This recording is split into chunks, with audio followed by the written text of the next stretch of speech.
change my title and stuff. Whoops.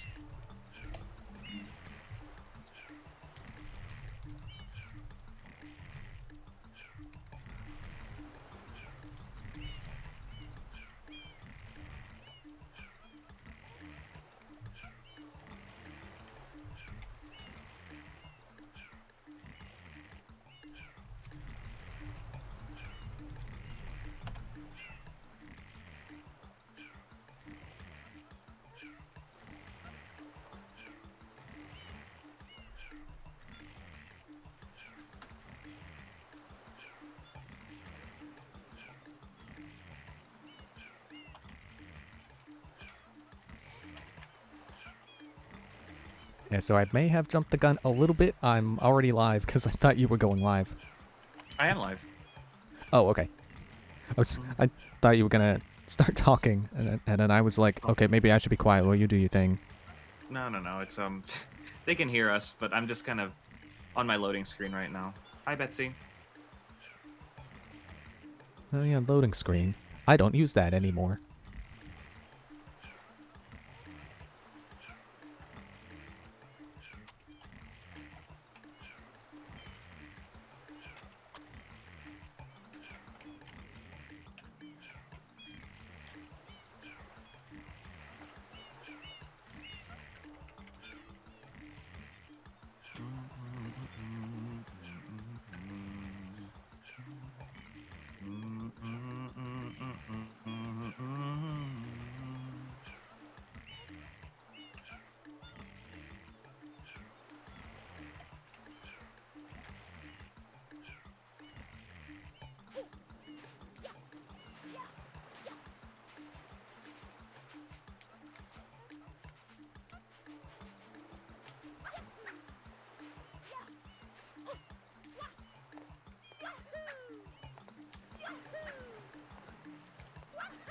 Oh, did I spell my name wrong? I definitely did. Spelled your own name wrong? Yeah. Twililt King. There we go.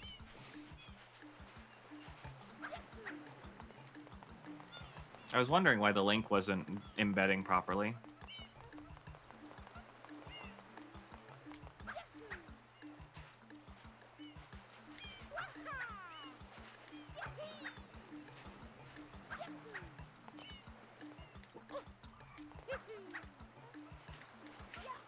Hi, Rabbit. I'm done prepping, so I'm just gonna hop on my my actual screen now. All right. Not that that changes anything for anybody, but hi. Hi, everyone. I'm here with the blue coin. Oh, I should probably turn that off now. The music. Yes, the one. There's not The one like blue coin. there's not like There's not 240. yeah. There's only the one. Not that many. Well, only one that spells their name with a K. So. Yes, that is how I'm able to use that as my name. Mm-hmm. Because I'm the only one who uses it. I'm honestly surprised. I would love to know who named themselves Blue Coin with a C. You know, I've Like, never looked. Do they stream? Like, that'd be funny. I'm doing well, Bravitt. How are you? That would be pretty funny. I should collaborate with them. The Blue Coins unite Yes, at last. There will be two of them. We will be 8 short of a shine, but but in Mario 64 that'd be 10 coins, so it'd be worth something. I'm on the file select, by the way, so no, Yep. Don't do that. I'm hovering over start, so whenever you're ready, on your count. Yeah, we can. Yeah, but just a real thing. We're just gonna, race Super Mario Sunshine the same as it was the last time we did this, which I guess is, we're doing any percent just first to the end wins. Yep. Okay, so all the Shadow Marios, no secret shines, none of that. Yep. All right, cool. Hi, Kojin. Hi, Plasma. How you doing? Long time no see. I'm kidding. I was hanging out with Plasma earlier. It was fun. But yeah, I'm ready when you are. So I guess I'll count down, but we'll go on go. Okay. Okay. Hold on, that's it. It has been too long. Thank you for the 25 months, Plasma.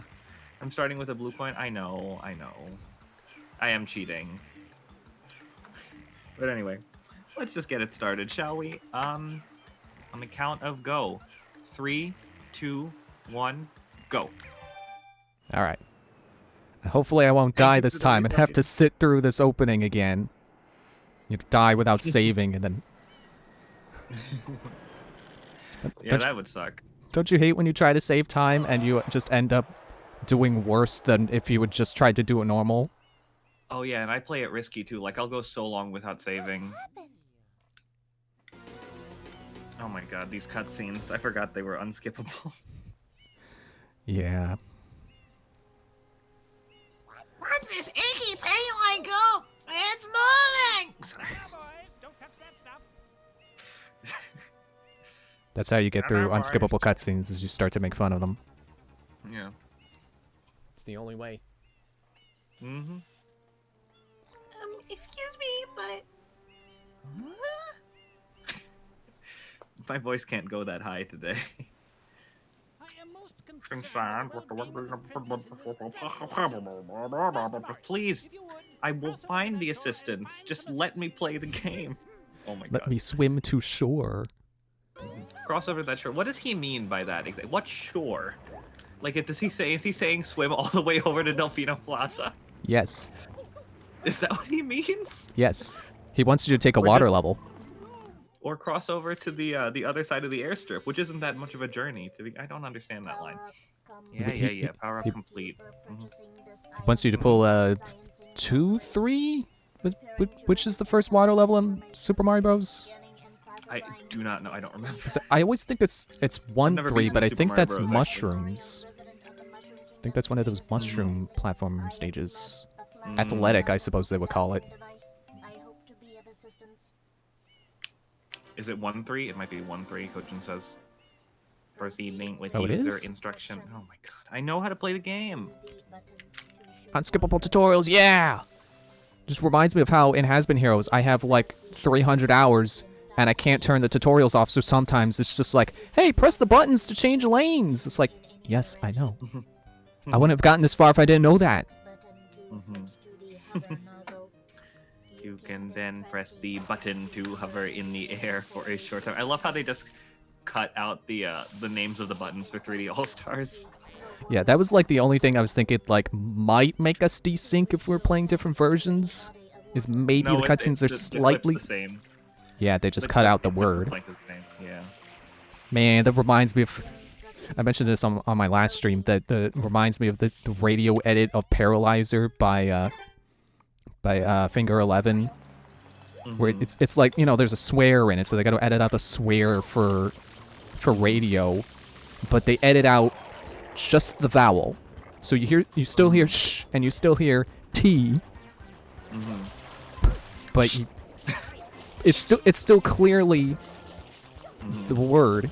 There we go. Trying to do a shotgun spray. It's like, why did they even bother? It's not 1-3. 1-3 is a mushroom level. Okay, yeah. Yeah, that's all. But yeah, I was gonna say there was a song that I was listening to, by a new song called "Kill Bill" by SZA, and in that one of the lyrics is "I might kill my ex," but they censor "kill," but that just makes it sound worse on the radio. I might my ex. I'm like, okay. I might my I guess ex. it's not worth it. I might beep my ex. You know, beep. You know, like that could be any word. Oh yeah, yeah, definitely. Yeah. Oh, I love that song, Aiden. I really do. It's short, but it's good. There's also like Psychosocial by Slipknot. I've heard the radio edit because it just popped into my suggestions one time, and so they edit out like the breakdown, which I assume is for time, because it makes it like 4 minutes, and I guess that's radio length. But there's a part. Sometimes I wonder what the standards are for editing words out of songs. Is it just up to the... obviously, there are certain things that can't be in the song, but like for things like kill, is it just discretion of the artist to censor that out? Yeah, I thought about looking that up, but I didn't. But yeah, there's a part in the beginning of Psychosocial where they go, yeah! And they, for some reason, the radio edit cuts that out. But they still have the instrumental. They still have the whole intro. They just take out that two lyrics, the 2 words. Probably just not to be jarring for a driver. I I guess. don't know. That's also my second guess is why they took out the breakdown, so it doesn't sound different. It doesn't break down while they're, in a car radio. Mhm. Oh yeah, Coach. I know there's standards. I just wasn't sure, like, exactly what those standards are. There was no jury. You can't order me guilty as charged. Where is the Constitution? The Delfino Constitution. Well, as long as You it's know not, you have rights. as long- Constitution says you do. as long as it's not the USS Constitution. I hear they have a park there for tax purposes. Oh yeah. It's up to the mixer producer how to meet those standards. Yeah, sometimes they do a really, really bad job of censoring curse words out, I swear. Mario, you witnessed this object at the... Oh my god, these cutscenes. This is like Pokemon Sun and Moon. Does Sun and Moon also have unskippable cutscenes? Yeah, it does. And also a lot of Force tutorials. Well, it's a good thing I I've really only played through it once. Mhm. I really liked how Scarlet and Violet handled tutorials, which was just go do it yourself. Yeah, I love that Scarlet and Violet took the opportunity of the school setting to have all the tutorials be just classes that you can optionally take. Yep. I liked how Fire Red and Leaf Green handled the tutorials in that they were all on the Teachy TV key item and you could just watch them anytime if you needed them. I like how Ruby and Sapphire has them on signs, so like as you're progressing, you can just learn a random fact about the game that you might have already learned on your own. Mhm. The saddest thing about modern Pokemon is the loss of trainer tips. Even though they might still be in the game, I'm not sure. I don't think so. Can't remember the last time I read a sign that said trainer tips. We'll know if you start slacking off. Yeah, just- no you won't. I just realized I can't hear the game. Oh well. Rip. Can your audience hear the game? I think so. Should be playing. Yeah, that's playing. Okay. Speaking of playing, I'm playing now. Woo, cutscene's over! Won't have to deal Well, with that until for a Pina bit. Park. No, not again. It appears to be heading toward Corona Mountain. Stop slipping at the chocolate. I don't remember how to do this, but that's okay. It's good for me. Because I don't know what Figured you're... it out. I don't know what skip you're trying to pull, but as long as you can't remember how to do it, it's a plus for me. Going to Pianta Village. Okay, come on. Come on, Mario. Come on, Mario! Oh, right, I gotta wait for it Touch to that open. mushroom, you die! Good old poison mushroom. Back when the Mario developers wanted to be dicks. Were there... What game actually had poison mushrooms? I know the original Super Mario Bros. 2. Okay. Because I know they were in Melee, for sure. Yeah. And that was a fun little... Oh my god. Lost Levels had it? Okay. Yeah, that's the original Super Mario Bros. 2 that I meant. Oh, okay. You know, the Not Japanese Doki Doki Mario. Literature Club. Yeah, not that one. Not Heartbeat, Panic. Dump. Chain Chomplets Unchained. Woo! This is definitely slower, but I don't care. I'm here to have fun. You'll probably still win anyway. I don't know. It's been a long time since I played Sunshine. Yeah, well, you know skips. I don't know skips. I only know walks. I do know a couple skips. Oops. Man, it blows my it still blows my mind that Skips from regular show was voiced by I can't remember his name right now. Mark Hamill. It's just like, wow, what a random person to have as this like skipping Sasquatch. It's like one of the... Oh, I'm out of water. Like one of the most famous actors. Where's the other Chain Chomplet? Come on now. Come on now. Gotta wrangle y'all up. You know, I've never seen that show. I definitely recommend it. I haven't seen Yeah. a lot of TV. That's fair. I don't really watch TV that much anymore either. Just streaming now. Yeah. Those damn streaming services, I tell you. They're taking over, but I don't pay for a lot of them. I don't think I actually pay for any. I just kind of leech off my parents. Yep, me too. And sister, she had. I think she's the one who pays for the Hulu. I have Hulu for free because I pay for Spotify, so Oh yeah, that. Actually, I think that's how my sister has it. that worked. Oh my god. Huh. Road to the big Gee, windmill, thank the God one I'm the totally century. gonna do. Sorry, what was that? No, I missed the water with the chain chomplet, but it banked and went in the water anyway. The only thing I know about regular show is the meme with Mordecai and Twilight Sparkle. I don't remember that. The one where it's like where they're sitting there crying and it's just like, can we pretend that airplanes in the night sky are like shooting stars? I could really use a wish right now. I love that freaking meme so much. Phew! Alright, Mario, go back in. We gotta fight Piantissimo. Oh man, Yeah, you're already on Paintissimo. Yeah. I mean, it's only episode 2. 2? It's 2 in Pianta Village, yeah. Huh. I feel like he's more of like a 5 kind of deal. Yeah, that's because in the other levels he is 5. In this one, he's episode 2, and episode 5 is the Yoshi one. Yeah, God, you're so arrogant. You know that? Yeah, he's hating it. Il Paintissimo. God, you're like the chimp, but worse. He does kill, or does he kill you, or does Mario just die of embarrassment? He dies of embarrassment, I'm sure. Because he would have to touch you or shoot you with a projectile to kill you. That's how Mario has always operated. Yeah, that wasn't bad. 1725.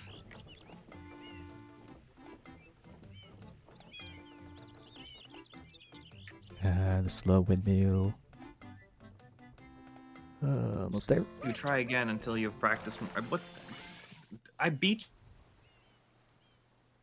Yeah, tell him to Dude, try what are you talking about? try Practice? again until he practices more, or whatever you just said. I don't know what he said. I didn't read it. Imagine reading the dialogue in Super Mario Sunshine. I like skipping through text boxes and reading only what I can catch, so it just comes out as Oh, random yeah. words. I love doing that. That's so fun. The one thing I will say is that, you know, reading the dialogue in this game is kind of important. Yeah, first time maybe. Because- yeah, the first time, because it's the way that you beat certain levels is by talking to people and figuring out what to do. Where's the? I forgot they moved the over-the-shoulder view button. It is. Rip. It's clicking the thumbstick for some reason, even though they have 2 jump buttons. That doesn't make any sense to me, but all right. It does not. 90% race, Kojin. I don't have to get any of the blue coins. I just have to beat all the Shadow Marios and do Corona Mountain. And ideally, you avoid the blue coins because they'll make a prompt in your Slow you face. down. It's like, yeah, it'll slow you down for like 2 seconds. I have no idea where that spin jump came from, but okay. I was watching a video on like all the different kinds of spin jumps, and there's a lot. There's different kinds? Yeah, Or, there's like, different ways to do skips? The spin jump. Yeah, there's different ways to trigger the spin jump, and they all have slightly different mechanics. That's pretty interesting. Oh, don't jump over. Okay, thank you. Yeah, And I'm they kind just got a good. Yeah. this time around I'm kind of more confident in my ability to actually like do the game, but I'm still kind of scared of the bosses because that can be RNG Yeah, a little bit. none of the bosses are that bad, I think. King Boo is the most RNG related based one, and there's a way to like, if you don't get what you want, just wait for him to spawn the enemies, then run in the middle. It'll despawn everything. Well, I'm definitely still afraid of Wiggler. It's like I can't Wiggler, I manage. could understand, yeah. He's interesting. Last time we played this, we were working on 100% hoverless. That sounds terrible. Wait, you mean hoverless the entire way, or hoverless to get 100%? I think the entire journey through the game, just don't use the hover.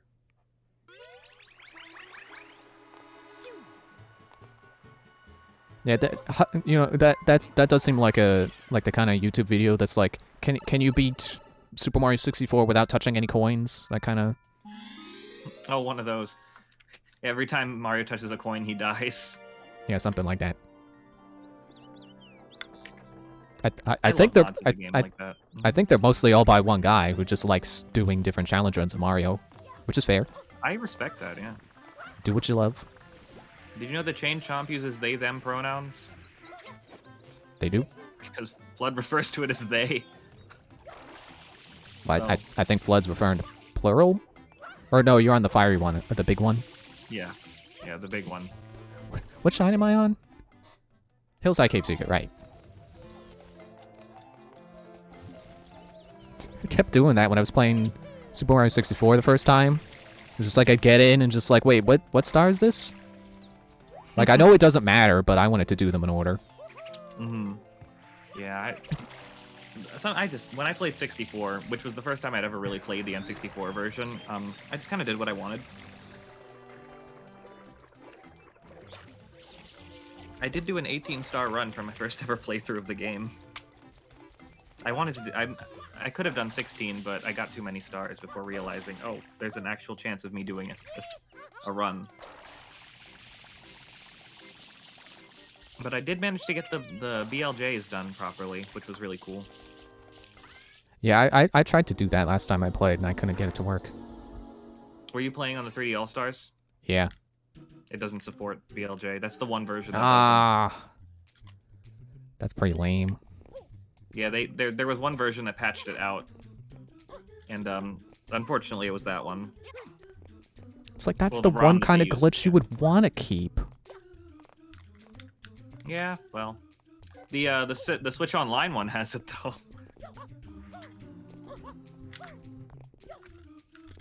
Alright, Bianco Hills, here I come. As soon as I kill Shadow Mario and take him to his grave or something.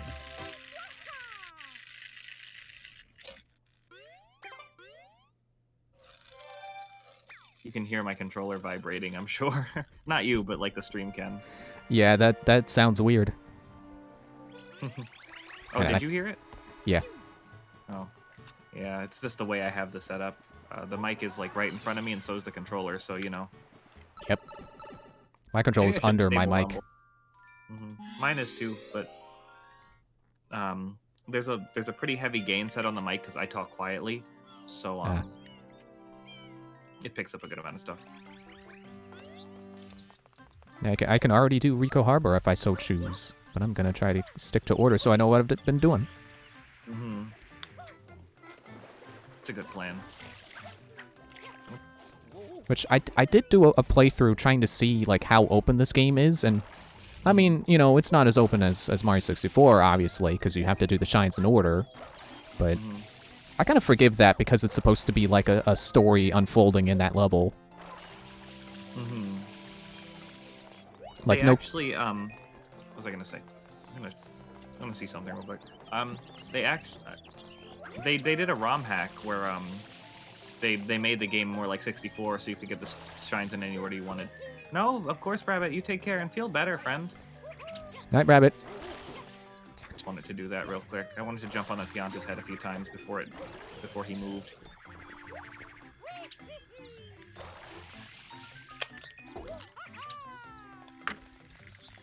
Yeah, feel better, Rabbit. Take care.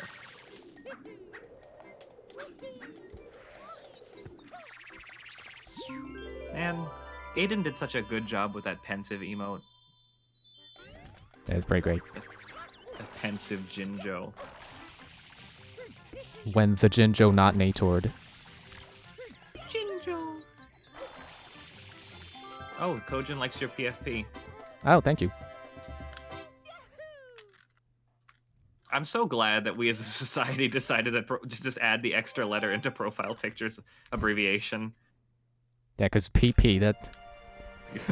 Please do not tell me I have a nice PP.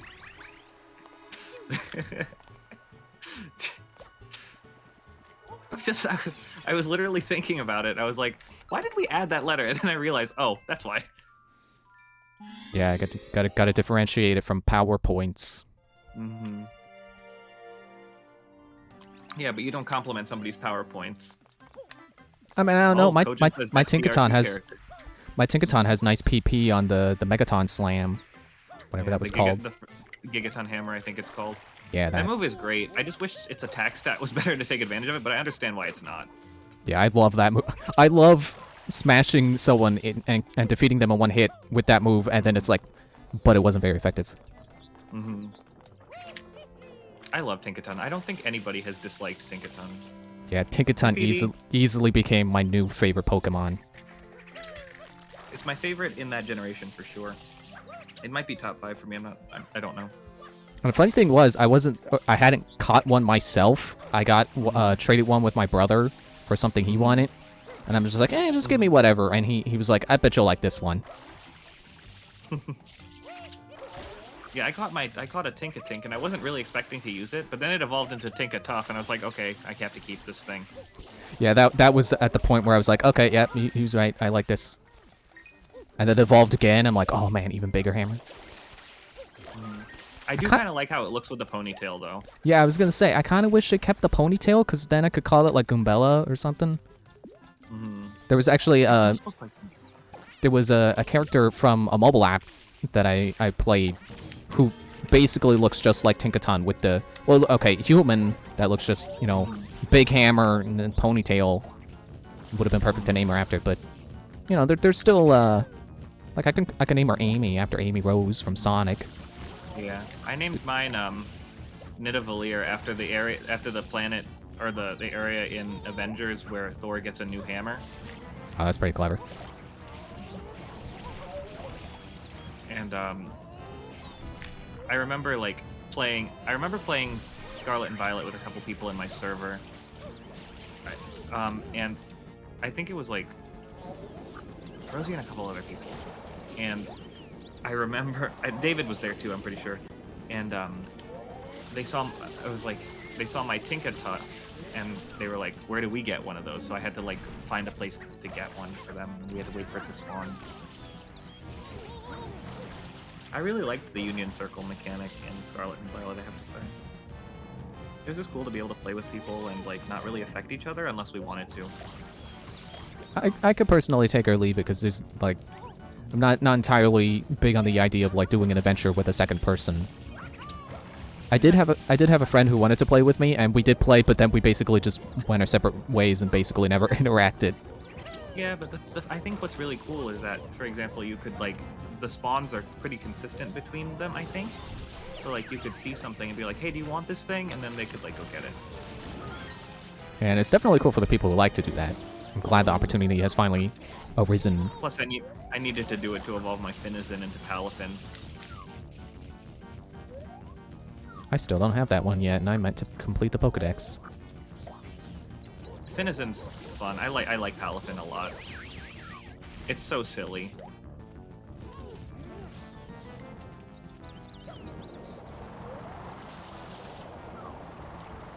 I don't know if you heard. I don't know if I read this out loud, but Kojin says that I presume Ibuki. Yeah, Ibuki is the best two character. That profile, yeah. Wasn't sure which one he was looking at because I had assumed Twitch, and I'm like, oh yeah, the coin that I made for myself. Yeah, it's because I have your profile picture up as the talking thing. Oh yeah, the talking thing. Forgot about the talking thing. The PNG tuber. Yeah. So I have it set up now to where everybody in the call either uses their profile picture or an image that either they set or I set. So If only I had one to send to have it set to, but I still don't have a Sona of any kind. Yeah. That's okay. That's why it defaults to profile pictures. It's I want a Sona, but at the same time I don't, I want something that can represent me, but I don't want there to be lore behind it or anything. It doesn't have to be lore behind it. I mean, mine is literally just a self-insert of me in cool outfits. I can't decide on what I would even do, because it's I don't want to do just me, and I don't want to do a coin that's a coin with a face, or a human body with a coin head.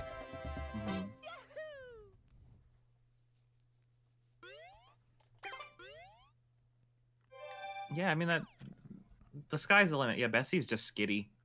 Not even like any more complicated than that. What star is this? This must be red coins of the Windmill Village. It's funny how I feel like I'm ahead because I already did that one, and I'm not because you did Pianta Village. Yeah, it really throws everything off when I do that. But You're a whole world ahead. yeah. Well, not even, because I didn't finish Pianta Village because you can't. I have to go back later. Oh yeah, that's right, Yoshi. Yeah. You need Yoshi. that gosh dang Yoshi. Yeah. There's supposed to be a Yoshi.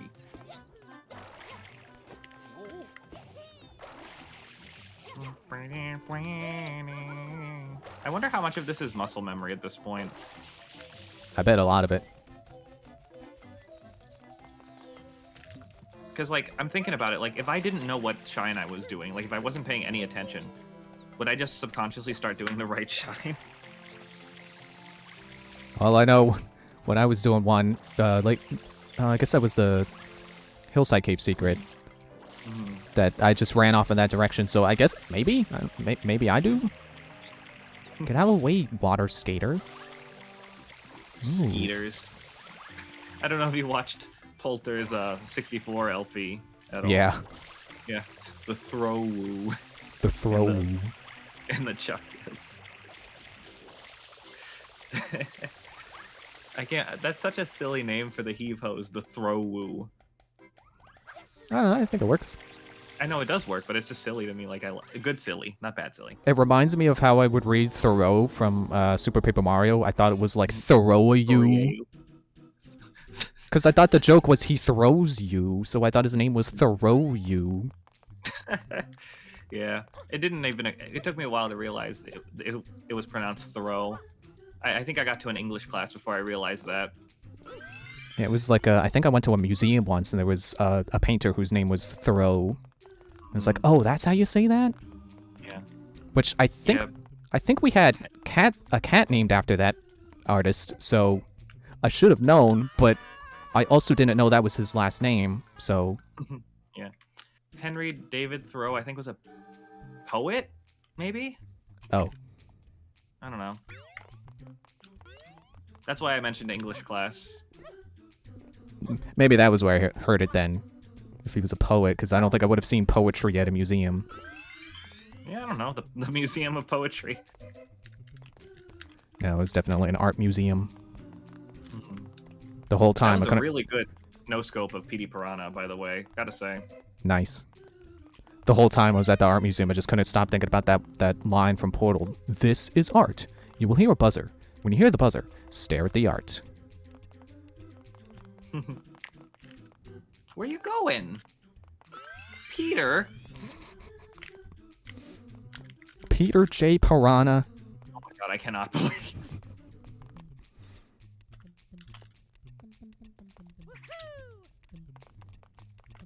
Peter Joseph Piranha. Apollo Vincenzo Justice.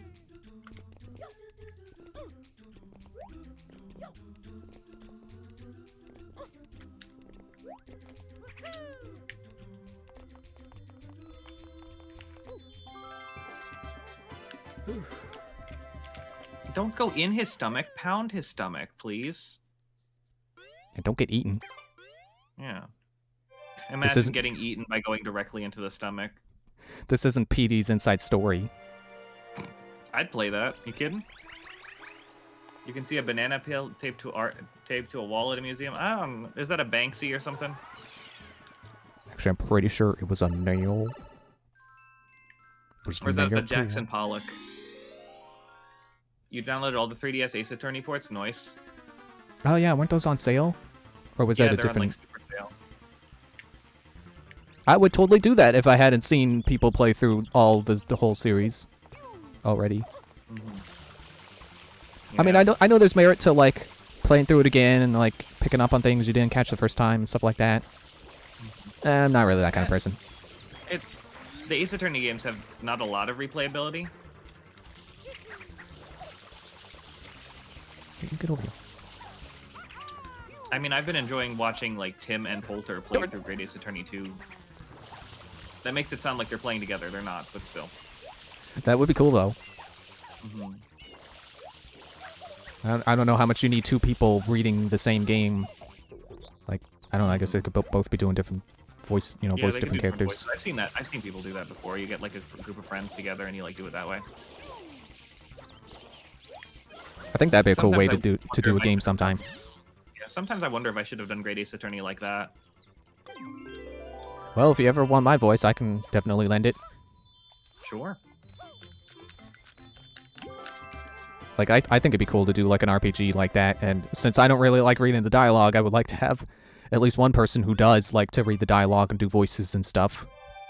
Oh man, I was off by a little bit.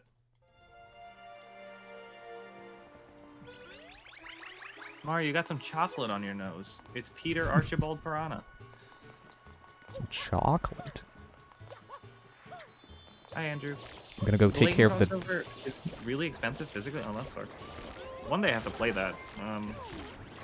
Yikes. Gonna take care of the dark chocolate now. Did I run this game? No.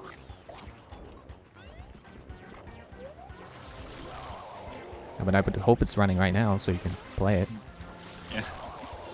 No, Kojin, I've never speedrun this game before in my life. I played it many times, but, you know, you just kind of get a feel for it, I guess.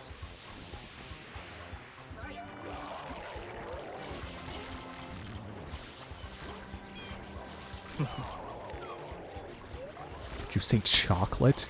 Chocolate? Chocolate! Chocolate! No, it's 10 p.m. I'm not gonna start screaming.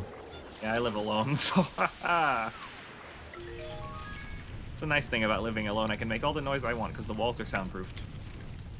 Yeah, that must be pretty nice. What? What are they selling? They're selling chocolate. What? Chocolate. They're selling chocolate. Oh, chocolate. I remember when they first invented chocolate. Sweet, sweet chocolate. I always hated it. But this chocolate's not for eating. You rub it on your skin and it makes you live forever. Live forever, you'll say. I'll take one. God, No one wants to live That forever. is- That would be awful. that would be awful. Thank you. Somebody finally said it. I would hate to outlive all my friends.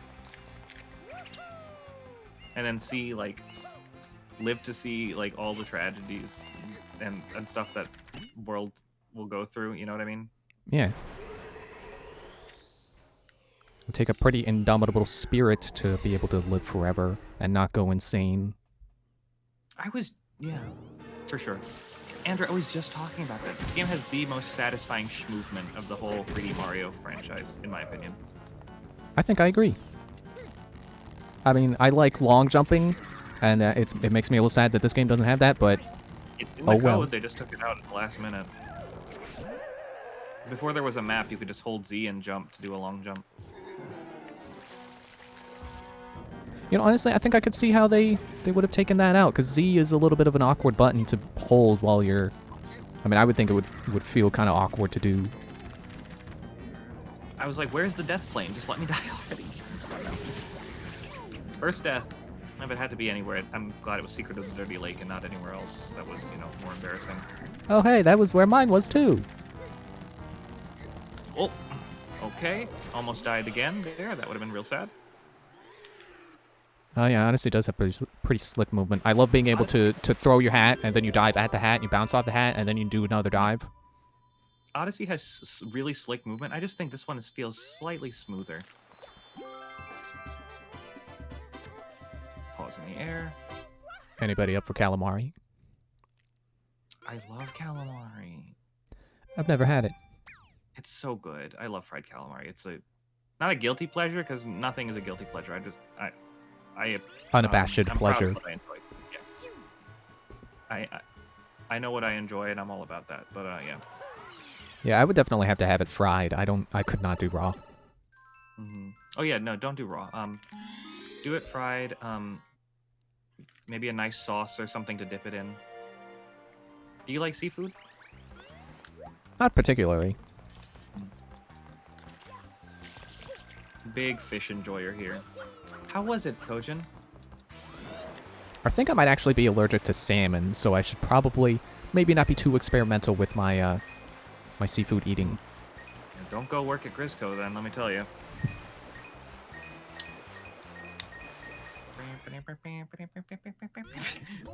Oh, that reminds me of a slight idea I had. So my friend was talking about, or I was talking about the Splatoon 3 DLC with a friend, and they brought up the idea of like what kind of like how Splatoon 2's DLC introduced playable octolings. Like what do you think they would do for yeah, salmonlings? It was like, oh man, salmonlings?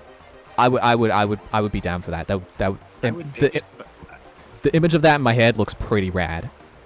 I would dig it, but you know that they would like have to add them to Salmon Run or something, and make them like one of the boss salmonids or something that you would have to kill. And I don't know if I'm ready for that. Oh man, I got the quick kill. Maybe as like a definite event. I think it could be all right. Like the elite octolings in the story mode. Kind of. Those guys are rough. I was thinking like the, I was gonna say blowflies. That's not the right thing. Oh yeah, like yeah, the glowflies. Yeah, or gorillas, where it's like, Yeah, this is what's gorillas, the happening, night and levels. yeah.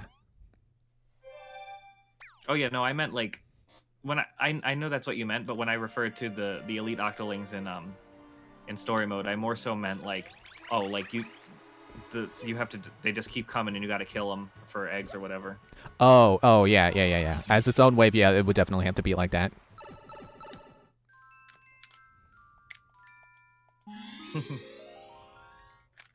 Yep, I enjoyed that.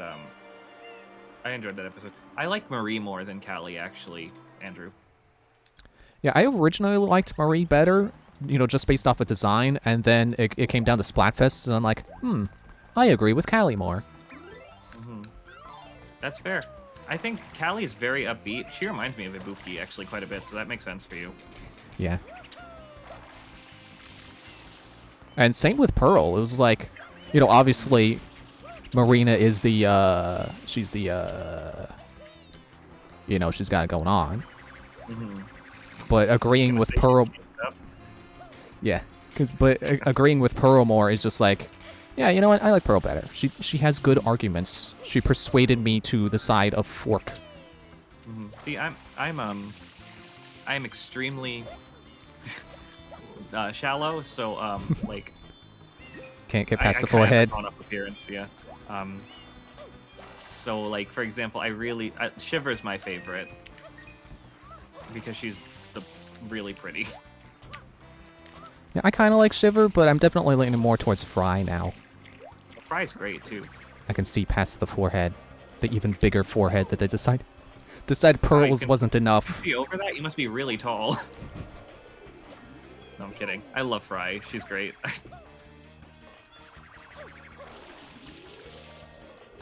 I can't wait for the Shiver, Fry, and Big Fan Splatfest where I can be let down by because the Big Fan fans are gonna take it.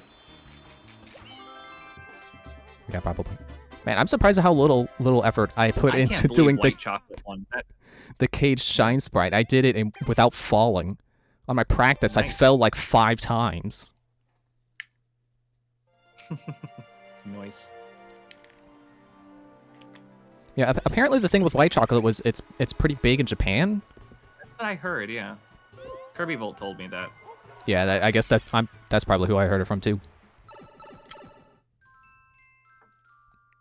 But I wasn't sure because I thought the Splatfests were also regional. Like, I did too. I guess they win worldwide if all the teams are the same, it's worldwide. But if they're different, then it's not. How would you even do that, Shine and Hoverless? I wonder. I can't imagine it's that hard. I guess it's pretty hoverless normally. But I guess because I've done it my way for so long, it's I can't even fathom it. You know, I could Yeah, see. have sworn these boats were bouncy. Oh no, they're not. Ding dong, ding dong. The way the game expects you to do it. Yeah, I know how the game expects me to do it, but I know how I expect me to do it. And you can't do that, Hoverless. Gotta love when you're doing something in a game and you can't figure it out, and then you just eventually you stumble upon a solution, and it's like, oh, that worked. And then you're just left wondering, like, how was I supposed to do that? Oh yeah, absolutely. With the runaway Ferris wheel, like Kojin was mentioning, it's very interesting that where I see people get stuck is that they don't realize at one point that you're supposed to spray the grating and then let it swing you back. Yeah. And hold on to it and swing back on it. That's where people get stuck in my experience watching. Yeah, I've If you swing it- definitely you seen swing that you forward before. and then swing it back, yeah. For some reason, I want to say that was Tim playing that I saw do that, where like they were mad at that part and they just didn't realize that you spray it. Yeah, you spray it from one side of the thing, then you grab it. You spray it so that it lines up with the grating you're on, and then you grab onto that part, and then you let it take, you know. But that was a shine that for whatever reason I loved to do as a kid, so I just know.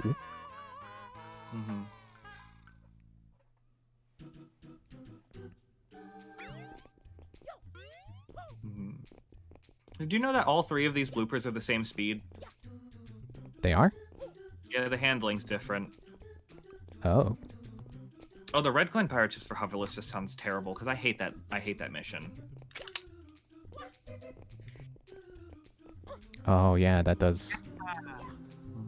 That does sound pretty painful. I mean, So well, out of curiosity, did you skip Bianco Hills episode 1? yes. Okay, I wanted to make sure. Yeah, and I made the joke of like, oh look, it's the one I'm not doing. Oh. Or I think I said the one I'm totally doing, sarcastically. I sure do love that mission and how it's nice that you can skip that mission to make it feel somewhat like 64. And then that's all you get. Yep. Alright, so let's do Cage Shine Sprite the Twi way. See that arrow sign? You ignore that, you go this way.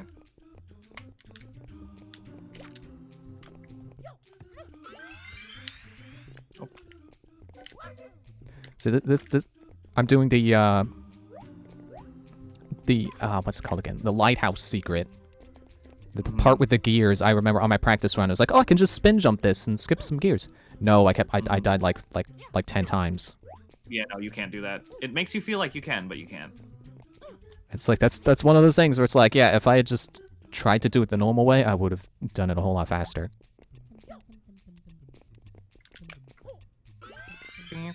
Don't. Oh, okay. There we go. So I know the secret levels have a pretty jammin' tune that I can't hear right now. But how do you feel about the slider music from Mario 64? I like it until we get to TikTok Clock and Rainbow Ride. And then it just plays too much? Yeah. How do you I feel think about those two levels could have had had original music and it would have been fine. How do you feel about the fact that I have listened to an entire half hour of that looped intentionally? I'm proud of you. You're Because strong. I just put that on because I don't know what it is. That song's really stuck with me, and I put it on. I was like, okay, well the 30-minute version is the first one to pop up, so I'll just click that, and I'll stop when I'm tired. And last time I put it on, it was just like, oh, it's over. I just love how crazy it is. It is oh, that part that I can't do with my mouth. Oh my god, Mario, you didn't do the thing.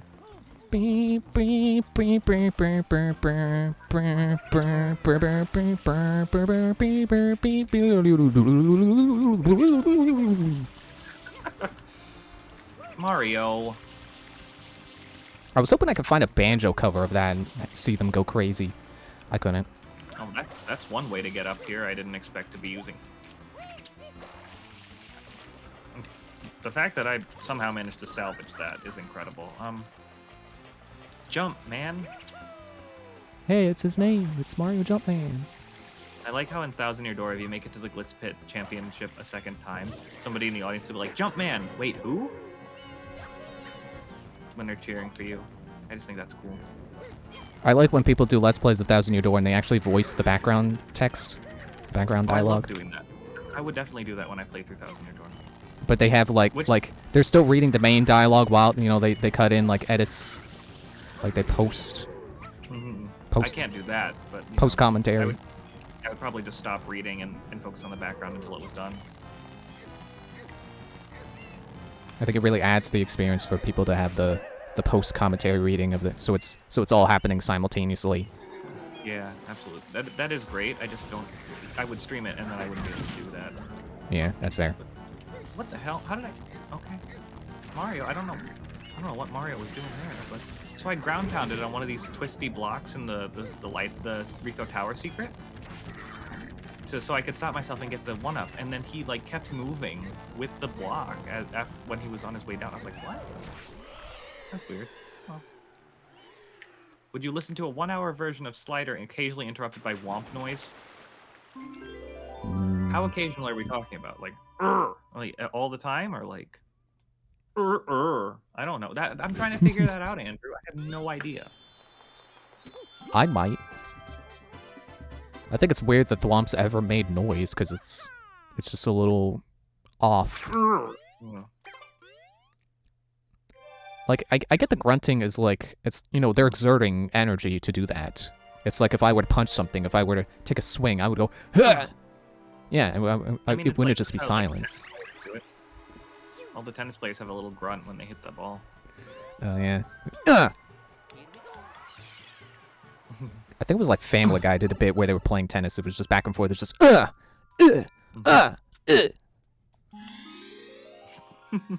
just making increasingly funnier grunts. Man, I've actually clipped inside the smokestack of this boat right here, and it's really funny when it happens. You can get out, thankfully, but like it's super funny. Hopefully not happen tonight where there's a race. Yeah. Yeah, it didn't, but I thought it almost happened actually. Hello, sir. Please throw me to the. Oh my God, that blooper. Bet it'll be on the blooper reel. That's how you catch a squid in a Mario game. Hello, You cast your blooper reel. Yeah, he just throws you to the helipad on this. He gets stronger every star. Yeah, there's a lady like that in Bianco Hills. Yeah. She's mad, and then it gets you keep talking to her. Eventually, it gets to the point where she's like, "I can't start my day without throwing you." So that's one of those little details I think people don't appreciate enough about Sunshine is like the background dialogue and stuff like that. Yeah. I think in episode 8 of this game, where there's of Rico Harbor, I mean, where there's those 3 little piantas in the duck floaties next to the big boat at the beginning, and if you talk to all 3 of them, they'll give you a 1-up. It's one of the more obscure things because, like, who has the time to sit there and wait for these 3 piantas to go by the shoreline so you can talk to them? Oh yeah, because you can't talk to them in the water, right? Mm-hmm. Another interesting thing about that throwing pianta in Rico Harbor is that in episode 8, he will throw you to where the coconuts are. So if you get the durian, you can just go there instead and have him throw you to where the coconuts are. It doesn't save any time, but it's just fun that there's another way to do it.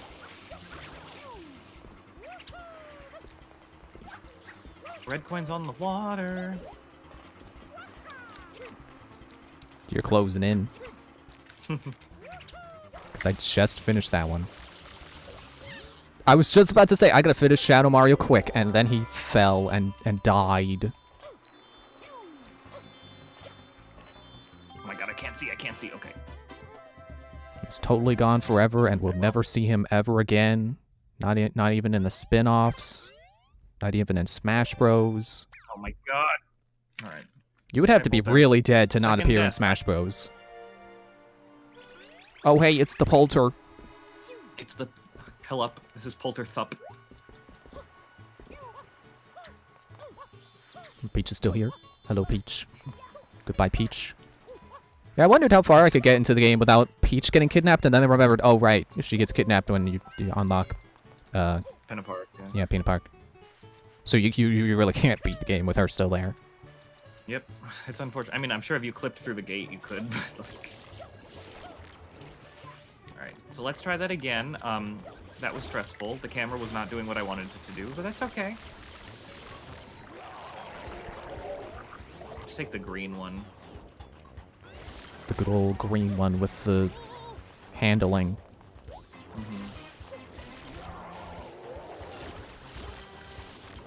Because, you know, you always want to choose the one with the handling.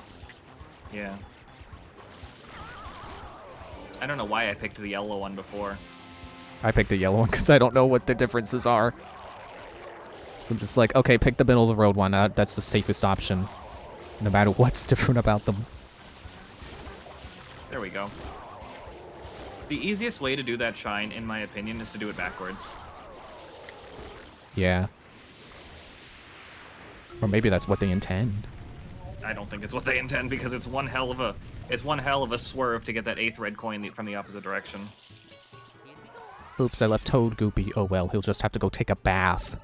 Well, yeah, they don't do that in the Mushroom Kingdom, actually. Yeah, Mario's the only one with a shower. Mm-hmm. It's a shame, really. Except Man, sometimes he doesn't. I'm so excited for the movie.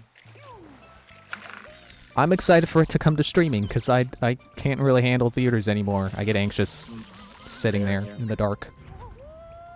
No, that's fair. I enjoy the theater experience.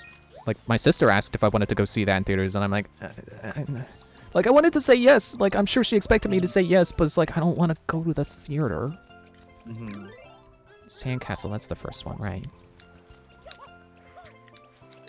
When I was a kid, I could get the quick kill on Rico Harbor, Shadow Mario, and I can't do it anymore, and I don't know what I'm doing differently.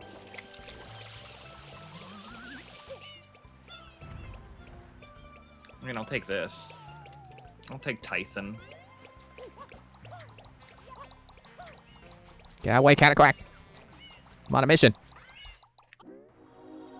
Nice shot of Mario there. I'm on a mission to get pickpocketed.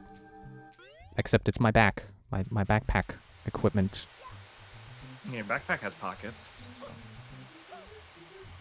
I'd say it still counts. Yeah, he absconded with the entire pocket.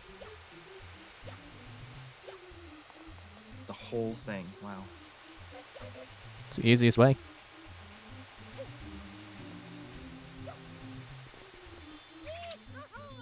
According to new information, the lighthouse on the eastern coast has disappeared. Investigations are now underway. What are you going to investigate? Where it went. I guess. Investigate the scene of the crime. Like, you played Edgeworth Investigations, right? Yeah, I know. You know Well, about I have. investigating. Yeah. Well, what's logic? Can you explain that to me, sir? It's when you take two things and you try to see if they're connected, and if they are, you get to continue. One of my favorite little things in that is how, like, Ed Gumshoe has never heard of logic before. Would you say that's in character for Gumshoe? Yes. Extremely. Alert, alert, just look at the tower! Alert, alert. Who says that? Come on now. You tried to get me, but you jumped right through me because I was in a cutscene.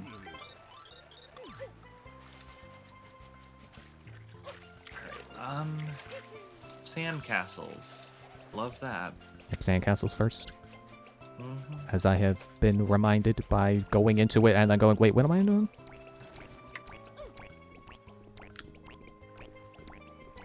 Oh, wow. No scope to that Cataquack, huh?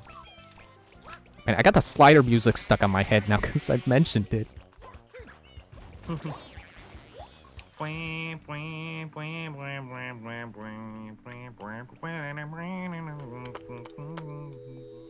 One of these days, I'm going to play that on a banjo. I'm going to make the banjo cover that I want to hear.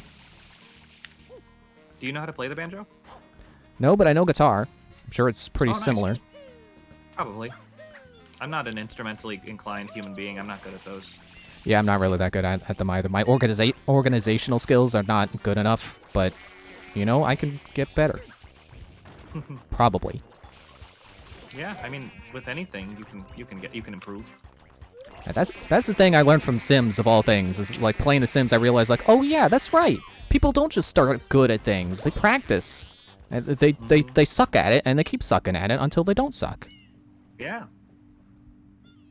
That's an important lesson to learn. Now the Been away for lesson, an hour? What the hell? now the lesson I need to learn is what I want to practice until I'm good at, because I have no idea. Banjo? Apparently, yeah, apparently the banjo. It's like I know I would definitely I would practice like to guitar more practice if I had a goal in mind of where I want to be, you know, what I want to be doing with guitar ability.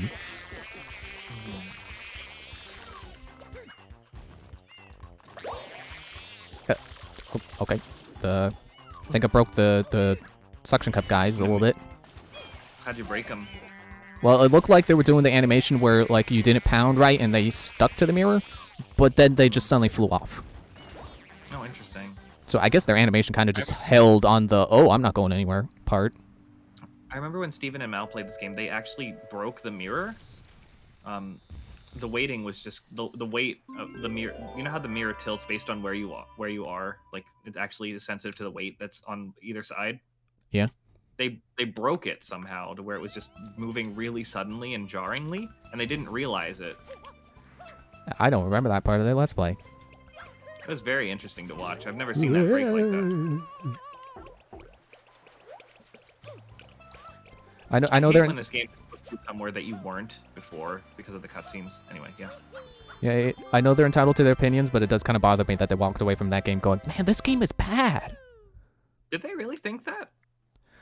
Well, maybe not like the whole game is bad, but they definitely thought certain parts were really, really bad. And like, I think this game is pretty good when you like think of it. I mean, you analyze the design. I mean, it's I'm not gonna say it's a perfect game. It definitely has its shortcomings and questionable design decisions. That's for darn sure. Yeah. Double kill. Like I think they were pretty unhappy with like blue coin placement, and I'm like, most of them are pretty intuitive, I would think, if you're just looking around trying to find things. Noki Bay is Yeah, Noki Bay is kind of a pain, but man, the last time I was playing that, I clipped through the wall, and it's like I saved a clip, but then it was like, oh wait, I kind of got, you know, I want to take another clip of that, and then I couldn't. It's like I already got rid of the original clip. It's like, oh, now we don't have a clip of that at all. Okay, it's what are these wiggler things time. supposed to be? The suction guys? Yeah, I think they're like a species of cataclack. I guess. Yeah, cataclacks are pretty heavy, or plungelos, I guess these guys are called. Oh yeah, the plungelos. The tangelos.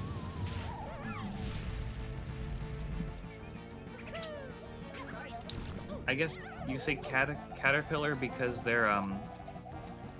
look like wiggler segments. I mean, I know they're called cataclacks because they catapult you. And then there's the actual wiggler segments that you fight in like Sticker Star.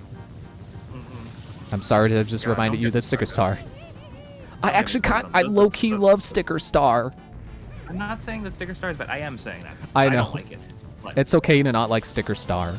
that part of the game is very, very Yeah. annoying to me.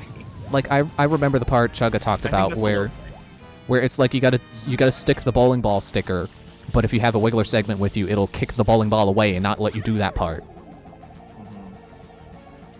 But you know, There's some very questionable design decisions being made in that game. I mean, that's like the only one I can think of off the top of my head, because like I think most of them could be pretty reasonably. Oh yeah, I forgot he goes up the hill. I always forget that. He goes up the hill if you kill him if you hit him in that specific area. Where's he coming back down? What are you doing up there? Hey! Come on. Like, the thing with the bowling ball is the one where I'm like, that is pretty questionable, but I also wonder, like, how much of that is the game not conveying enough information, and how much of that is Chugga not picking up on the information that is being given. Like, I'm not gonna call him stupid, of course. Yeah. But I do wonder, like, where is the line between game error and user error? Oh, it's a pretty blurry line, all things considered. I think the design philosophy of that game in general, I just disagree with. Yeah, we could have had Thousand Year Door, but with stickers, which I think would have been even as much as I love that game, it would have been a bajillion times better having a partner that could also use stickers. Yeah. And then they have overworld abilities. And then Miyamoto said, no, this is too much like Thousand Year Door, which no one would have complained about. Yeah, well. Come on, man. But you know, I will absolutely defend paperizing. Like, I can understand people getting stuck on certain paperized things, but like, Oh, I don't find the paperizing difficult at all. I feel like the logic with paperize is flip it. If there is a part where, you know, I remember on a replay through, I couldn't remember how to do it, and then the solution was paperize, because you always think of paperizing as rotating on the axis that it's what's the one that's like forward and backwards compared to how you're looking at it, like X? The Z axis? Yeah, Z. I think of rotating things on the Z, but you can rotate it on any axis. That's like the key thing to remember with paperizing. You can flip any direction. So if there's something that you need moved and flipped, you can paperize. Hmm. I think another complaint that I have, I think Kirsty is just, I think Emil brought this up as well, but Kirsty is not helpful at all. Yeah, she isn't. I don't know. I feel like she's just not fun to be around. I want to defend Kirsty, but like playing through, you know, on repeat playthroughs, I'm like, oh yeah, she really does just kind of get mad at you for no reason and then not apologize. Mm-hmm. Which I don't have a problem with, but I can definitely see how that's annoying. Mm. I just don't think she's fun to be around, you know what I mean? Alright, Sandbird, here we go.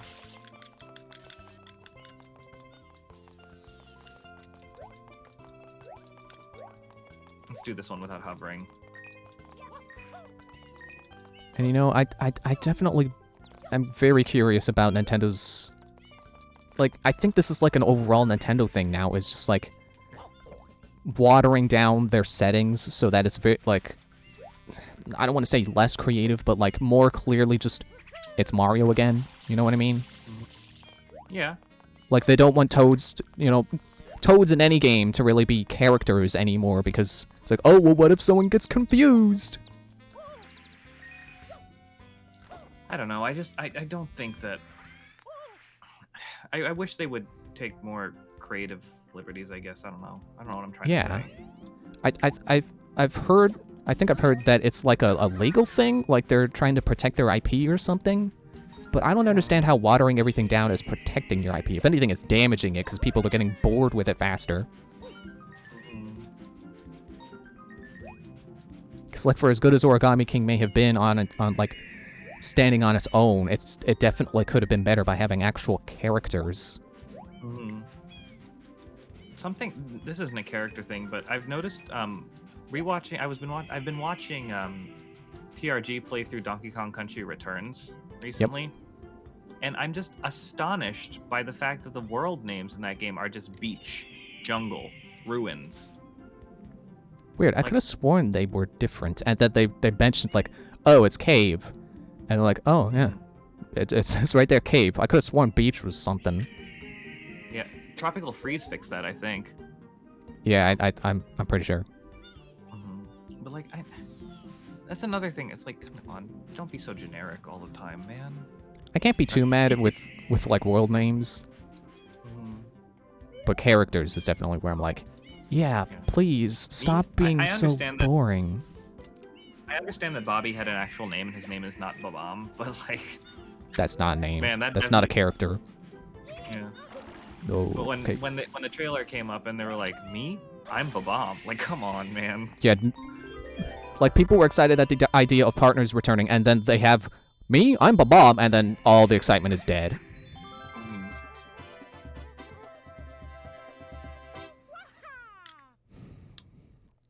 I mean, they could have easily changed that to like, me, I'm a Babam, but I don't remember my name, and nobody would have gotten mad. Yeah. It would have made it a billion times better. Okay, yes, I get it. There's a funny looking ship over by the cannon. Not ready for that yet. Oh, I don't know how I jumped in that direction, but all right, game. It's like Oh. Yeah. I'm probably biased because I want there to be more Goombellas and Vivians in the world, but yeah, I just was like, come on, please stop being so vanilla. I also want that. Yeah. I'm a big fan of Goombellas and Vivians, and I wish there were more of them for sure.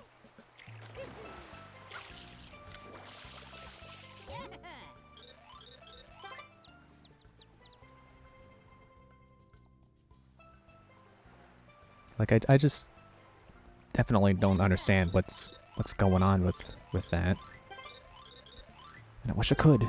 Wish I could find some kind of good reason of like why that would be. Why am I lagging behind Pintissimo? I'm supposed to be beating him. I'm treating him like he's Shadow Mario. Oh no. Spray him, that'll work. I'll try spinning, that's a good trick. Maybe people would have gotten mad, but I think they would have gotten less mad if they just made it clear that the Babam was an amnesiac from the beginning. And not... Because the way the trailer made it seem was like, oh, his name was just Babam. And I think most people who played the game found Bobby to be a pretty good character in terms of dialogue. But yeah, they really should have made it clear that he's not just going to be some random guy named Babam, who is just a Babam, and he does Babam things. This isn't related to Paper Mario in any way, but it's really funny to me that there's just... Nintendo has made that push for a while to just... For some reason, they really wanted Spike to be, like, a thing that people, like, recognized. The character, like, the enemy Spike. He was just in everything for no reason. Or, like, in a couple things, at least. No, I don't want to talk to the Toad, I want to jump. Why did they... See, did they that's why change... I'm glad I'm playing the original version. I have The no jump idea button why they... Yeah. I have no idea why they thought that was a good idea. I complained about that in Yooka-Laylee too. Like, why is talk jump? That's not intuitive for a platformer.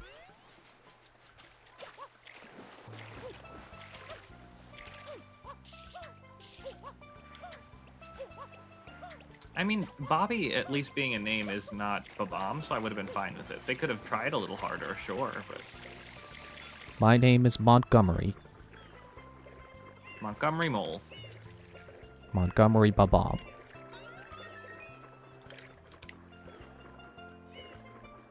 Alright, the other coins are in this reef here. Oh man, you're on the reef coins? Yeah. You caught up. Where's the last? Oh, it's over here.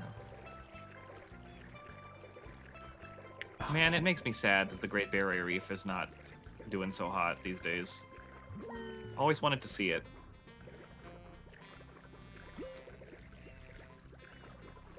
Stop going through the... Get out of the wall. Get out of the wall. Oh, the coin, yeah. Yeah. What are you doing in there? That is one design decision I will not defend about this game. Those coins should not be able to go through the walls. I mean, it's funny when they do, but yeah, they shouldn't.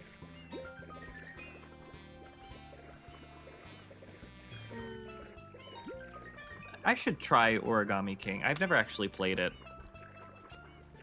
I definitely liked it, but yeah, wasted potential is definitely the words I would use. I know it's got, like, really funny writing. At this point, I'm overall. tired of Paper Mario leaning on being funny. Well, I mean, I think it should be funny. I don't know if they should lean on, oh, haha, it's paper, but, I mean, like, I'm kind of sick of the random humor. Like, there's one part where you do, like, this temple challenge, and then when you beat it, like, statues pop out, tooting horns, like confetti, like it's some kind of game show you just won. It's like, please I would have thought that stop. was cool. I think it might be a little similar to the dancing trees. But I thought the dancing trees thing was really funny. In the beginning, the tutorial, basically? Yeah.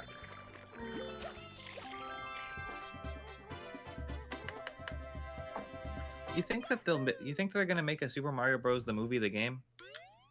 No. No? Damn. Would have been cool. I would have enjoyed it.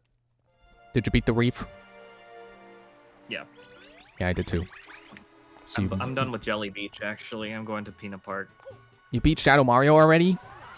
Yeah. Dang, now I'm behind. The tables have turned. How the turntables. How the turns have tabled. It reminds me of I the remember there's a level. Sorry, go ahead. It reminds me of the edit of Chop Suey by System of a Down, where everything is table. Oh my god, yeah. Table, table, table, table, table, table. Man, turn the tables. Just reminds me of in the SpongeBob movie game, the very last level in the game, which is the fight against King Neptune, is named Turn the Tables on Plankton. But when I was a kid, I didn't really understand, so I thought it was telling Plankton to turn the tables on. Like, what does that mean? How do you turn on a table? Well, you know those tables that have like those sides that you can fold down, so it's a smaller table, but then you fold them up when you need to seat more people. That's how you turn on. You fold it up. Yeah. Oh shoot, where'd he go?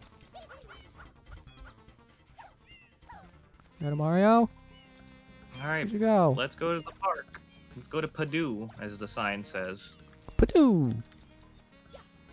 I want to go to Purdue. Reminds me of Purdue, the chicken brand, which also makes me think of the I think it was a French version of DuckTales that Proton John streamed one time. When you die, it just shouts Purdue. Yeah, because that means lost.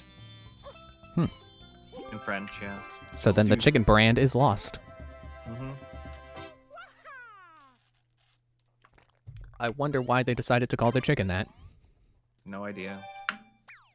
Probably might have some. It might be the last name of the people who own it. Because Purdue is like a last name. Pretty prominent family in Georgia.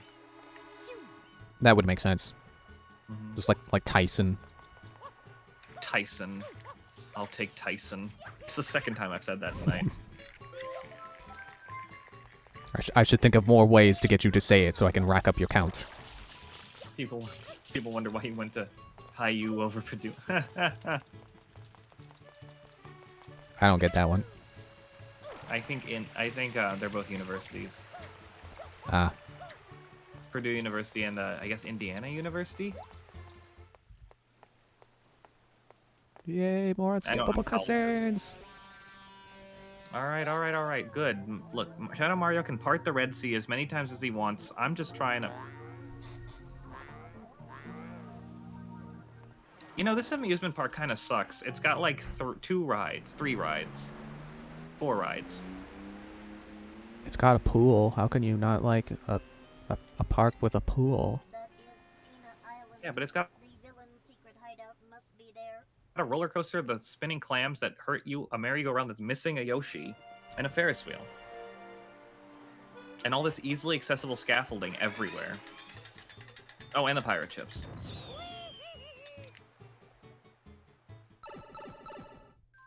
I'm trying to think of comical excuses and I'm blank. Oh my god, I hit that? Jesus!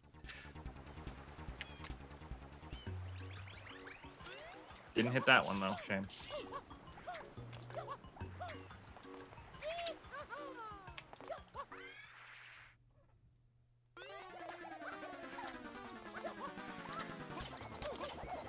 Even if I play this game without the sound on, I can still hear the sound of the bullet bills whizzing past you.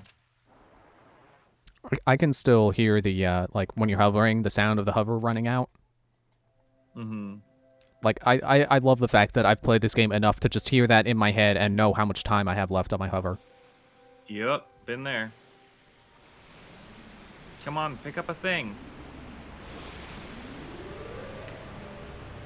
Gotcha.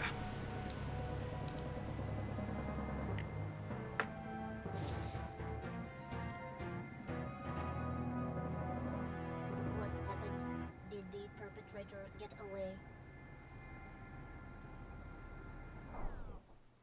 It would be so cool if they made a theme park with an actual roller coaster that goes around a giant Mega Bowser.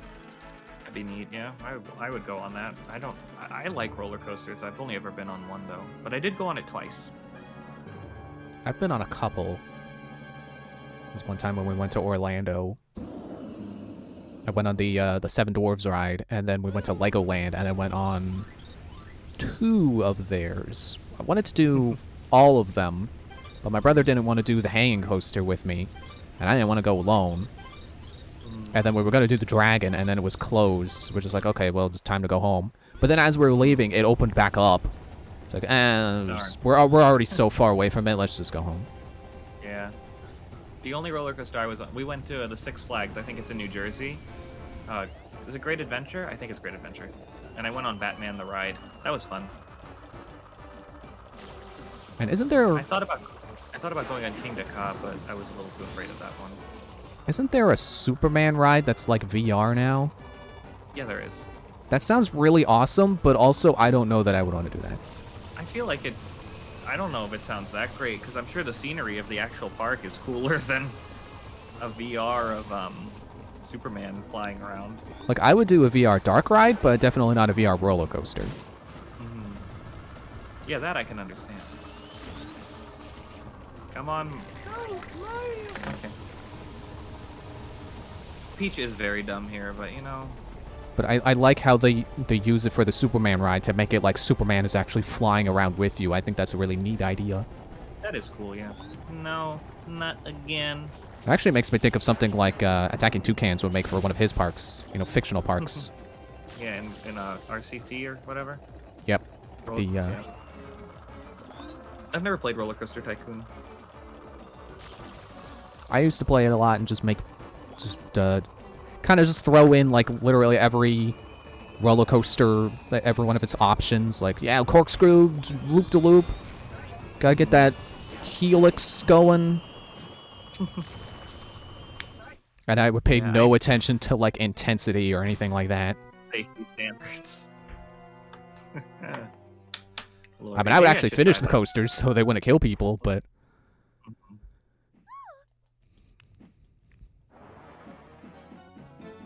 But yeah, sandbox all the way. Profits? What's that? As a glasses wearer, it's I gotta make sure that I go with somebody who can hold on to my glasses while I'm on the roller coaster. I don't think I did that when I went on the ones in Orlando. Sounds terrible. I mean, you but know. I don't think they were intense enough for me to need to worry about losing my glasses. Like, if there was a loop, I would understand. Wow, I actually got that mole skip. Cool. I was worried about my 3DS flying out of my pocket, though. Oh, yeah, see, that's what I would be worried about, too. I took my glasses on the ride one time, and they were wireframe glasses, so they kind of bent really badly. But, oh my god, stop hitting the Y button, you buffoon. I'm the buffoon. I think when I went on the... I think when I went on all of the coasters, I emptied my pockets into my backpack and gave my backpack to someone else to hold. Mm-hmm. That's smart. I mean, luckily with the wireframe glasses, they were wireframe, so I get to bend them back, but still. Yeah. Now I have acrylic glasses, so they would probably snap if they were exposed to any kind of force that would bend metal glasses. It's hard to believe I used to wear wireframes.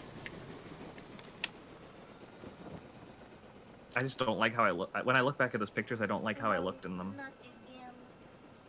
Yeah, when I first got glasses, I went with... they were probably wireframe, and I think the only reason I got them was because my mom showed me that the what's the part that bends out so it can go over your ear? That whatever that part... Whatever the name for it. Whatever that part's called, she showed me that it can bend both ways. So it's like... Oh, the hinge? Yeah. And for whatever reason, I thought that was cool, and I was like, okay, I'll get these. And then I never wore them. I thought about getting LASIK, actually. And then eventually I got older and was like, you know what, wearing glasses isn't so bad. And then I got a new pair that's in a style that I actually thought, you know, put some thought into, is these kind of squared-ish, but still kind of round, a little rounded. That, I think I had in mind Stephen Merchant and Adam Savage. It was like, oh, yeah, it's like their glasses. But I'm pretty sure it's not 1-to-1. They probably have slightly different styles. I think Adam Savage's are a little taller. Yeah, I've thought about just like getting laser eye surgery and not having to wear glasses anymore. But the truth is, I like how I look in glasses. So if I did get laser eye surgery, I would just wear cosmetic frames. Yeah, I think I'd be the same way. Like wearing I mean, I would glasses love to is a part of me now. Yeah, I would love to improve my eyesight, but I think I would also really like to still wear them. Like, it would definitely be Plus, nice I can for. have so many different. I can have so many different frames and wear them with different outfits, and Yeah, not needing to wear glasses would definitely be nice for conventions where I could do cosplays and not need to wear my. I mean, I can see well enough without them, but it's like if I'm at a convention, it's like I want to be able to see as far as I can, so I can scope out all the other cosplays and get pictures of people I want to get pictures of. Nice. See, I cannot see very well without my glasses at all, so that's not an option for me. I would just have to wear them. Can you go back down? Thank you. What shine you on now? Pirate ship just finished. I'm on Secret of the Cannon.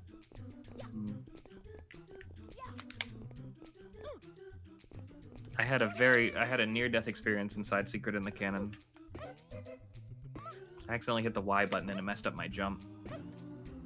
Where were you jumping? I was on the disintegrating blocks at the very beginning, and I just hit the Y button, and it almost jumped me onto one that was about to disappear.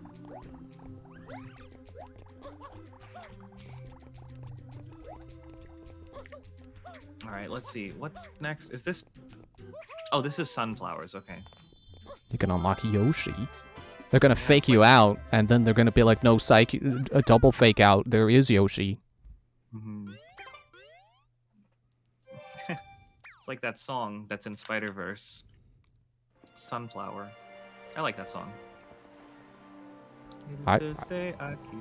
Yeah? I wasn't even aware there was a song called Sunflower in Spider-Verse.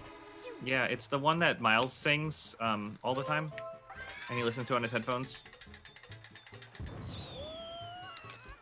Yeah, I definitely don't remember the music of Spider-Verse.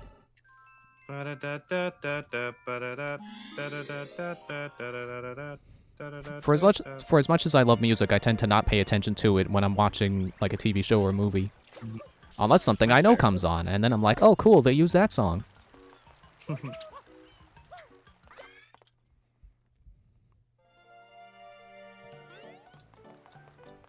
Ooh, what's up? It's the McDonald's flowers. They're loving it. Ooh, I'm loving it. Yeah, that's a good. Ba-da-ba-ba-ba. Ba-da-ba-da-ba-ba. Come on. Definitely not anything lewd or anything like that. Oh my god, these stupid fake Yoshis. Come on now. They're supposed to be a Yoshi. Come on. You can do it.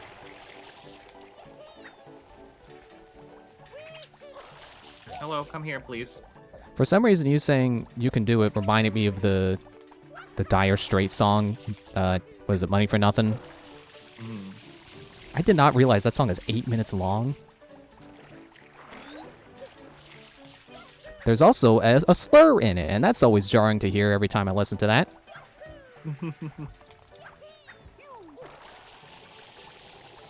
So, in case nobody noticed, if you kill the last two Yoshi imposters at the same time, the super jingle that plays when the big flower gets revived plays for the other flower as well.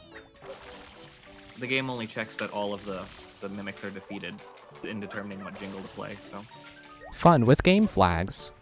Yeah, I love doing stuff like that. Yeah, that's the fun part about randomizers is learning event flags. Mm-hmm. Like how in Ocarina of Time, going into the Spirit Temple for the first time doesn't check if you're a kid or an adult. Mm-hmm. Really? Huh. Yeah, I think so. That's interesting. I would have thought they would have been two. No, actually, it makes sense that it's the same map, but. Yeah, because like you wouldn't be able to get there as a kid any normal means, so they just didn't put a flag. But then I think there's other places where it's like there's no reason for there to be a flag there, but they put one there anyway.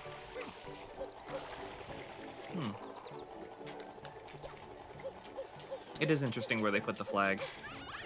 Like in Metroid Prime 2, because I was playing the randomizer one at a point, and I don't know if you know much about Metroid Prime 2. Not off the top of my head, but I have finished it. Okay. So there's the room with the big the room with a very big Galactic Federation ship where you get the missiles back. Yep. There's a power up on top of the ship that you're not supposed to get until the screw attack. Because you need to screw attack to it. Well, you can get that early, but that power up will not spawn until you've beaten the Jump Guardian, which is very interesting. Weird. And I don't understand why that's the case. I assume you have to glitch to get up there without the screw attack? There's a way you can do it, where like you get. Well, normally you would have beaten the Jump Guardian to get the space jump, which you would need to do the sequence break. But what you can do is point Samus straight down, with her cursor. Like you aim Samus straight down, make the jump, and then release it, and you get a little release the R button or the L button to Okay, let me explain this better. Point Samus all the way down, then use the L button to lock her position in place. Attempt to make the jump, and then after that you would let go of the L button, and it would make Samus jump just the slightest bit farther. Weird. It's an interesting tactic. You can use it for a lot of sequence breaks in Metroid Prime 1. Yeah, I know there's the one glitch like really early on with like locking onto an enemy's projectile and then going through a door. Something like that. I know you can scan you can attempt to scan something and then use the strafe to get the space jump early in Prime 1. Yeah. Check. I wish I could do the glitches, but yeah, I don't think I could pull them off. I don't have the patience to practice them, but I would love to sequence break Metroid Prime. It's fun. I mean, I've never really done. I've sequence broken it a couple ways. Like I've gotten space jump early once. I've done early plasma beam, which I've done early power bombs. It's not really a sequence break, but I made it all the way to the Omega Pirate without the X-ray visor or the grapple beam. Then realized you need the X-ray visor to actually beat Omega Pirate. So that was fun. Then you had to turn all the way around, go back through the fungal. But that's how I learned that the game will not spawn him in unless you're in the correct visor. You have to be in. You have to be in this is the combat Yoshi visor. one. Yeah, you have to. No, you have to be in X-ray visor when he turns invisible, or the game will not let you hit him. You can't guess. where he is. Okay. That's what you meant. I thought you meant to get the fight started. No. Yeah, when he turns invisible, you need the X-ray visor to be able to hit him. The game doesn't render a hittable object. Makes sense. Does it? It's the only enemy that's like that is the Omega Pirate. I mean, they don't want you cheating it. Well, I don't think they would have expected you to get to that point without the X-ray visor. Is the thing. You can fight Thardus without the thermal visor, and Metroid Prime. I cannot imagine doing Thardus without the thermal. That just sounds miserable. I did it once. It was interesting. If you use bombs when he's rolled in a ball, you can pretty easily find his weak spot. I don't like fighting Thardus the normal way. I like Thardus, but it is a long fight. Yeah, that's basically why I don't like that fight. It just goes on for so long, and he's not really changing his pattern at all. Yeah, I mean, he makes it like hard to see at one point, but then he changes it and makes it easier to see again, which I don't understand. He just wants that last hit to be normal.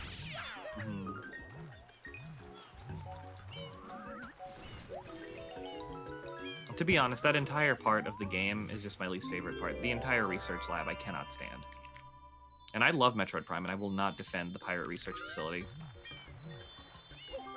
I would be willing to defend it. I mean, originally I hated the first trek through the Phazon mines, but then I think it was a video Arlo did that argued for it being like it's supposed to be intense and this kind of survival kind of thing. And it's like, okay, yeah, I could see it that way. You're in the Pirates, like essentially their last stronghold, so it does make sense for you to be like feel super weak and be in survival mode. It's very interesting going through the Phazon mines because I can't remember the last time I made it through the Phazon mines with like a good amount of health.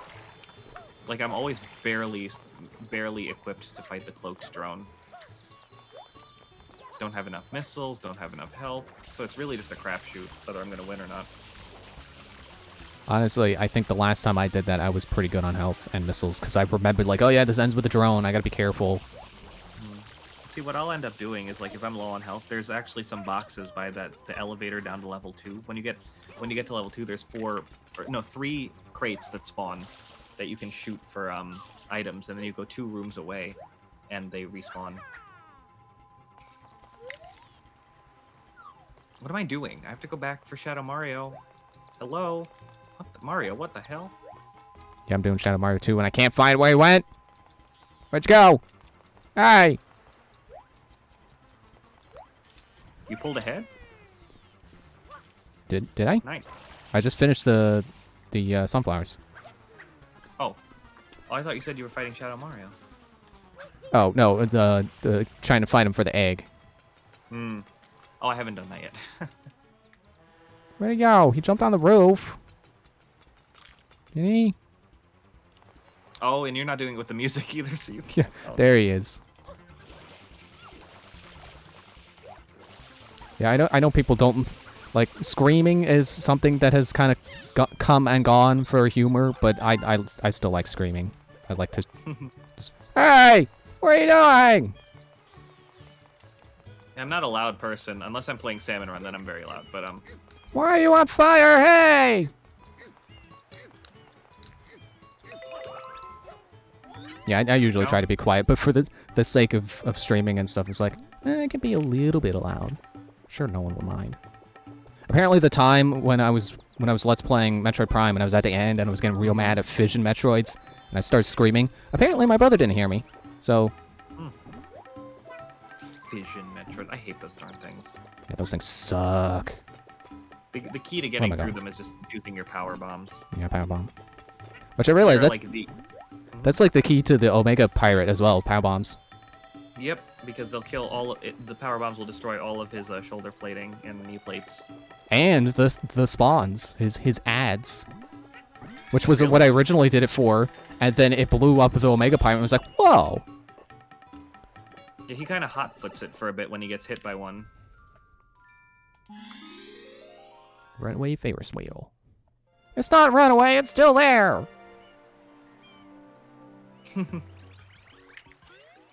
I may have made the same comment when I was younger. I mean, Runaway Ferris wheel makes me think of that one episode of My Life as a Teenage Robot, where the Ferris wheel actually came off the thing and started rolling away. Oh my god, I haven't thought about that show in a while. I love that show. Yeah, 5 o'clock, gotta go. one of my top Yeah. waifu is a background character in that show. It just shows up like 3 times. The one of the space bikers. Oh yeah, yeah. I don't know what it is. Tall It's one? just no, it's Tammy. Mm. I know what it is. 5 o'clock, gotta go fading at the skate park down by the mall. But my mom says I gotta prevent hostile aliens from annihilating us all. Hiya! This show is great. You should rewatch it, see if it holds up. Oh, I think it definitely does. Ah, okay. I'll go this way then. Oh my god, stop talking and let me defend your hotel. That Well, you see, gossamer- Mario, there's a bunch of ghosts, but the ghosts, Wow. they're not just any ghosts, they're specific ghosts, because you see, the specific type of ghost is called a boo. I don't know if you've ever encountered boos before, but they're boos, and boos don't like being looked at. Yeah. Wow, it's Big Man.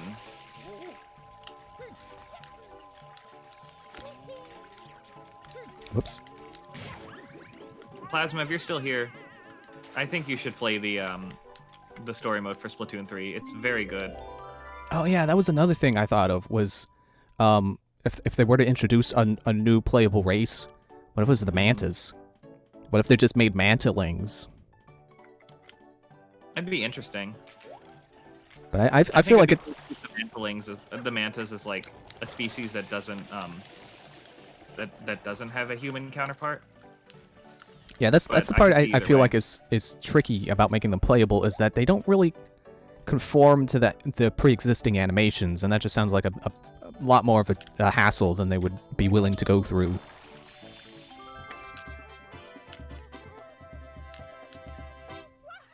Plus, they would have to redesign all the clothes to fit on them. Because I think the mantas are like just an existing race that lives among the Inklings and Octolings now. Or I think like Big Man, Shiver, and Fry all went to school together. No, you know what? I'm not gonna go get the turbo nozzle. What do I need that for? You don't. That's the right answer. You don't even need the rocket nozzle if you have Yoshi. I probably would get the rocket nozzle. I don't know if I could Yoshi up to Pianta Village. It's actually easier than you think, but I understand.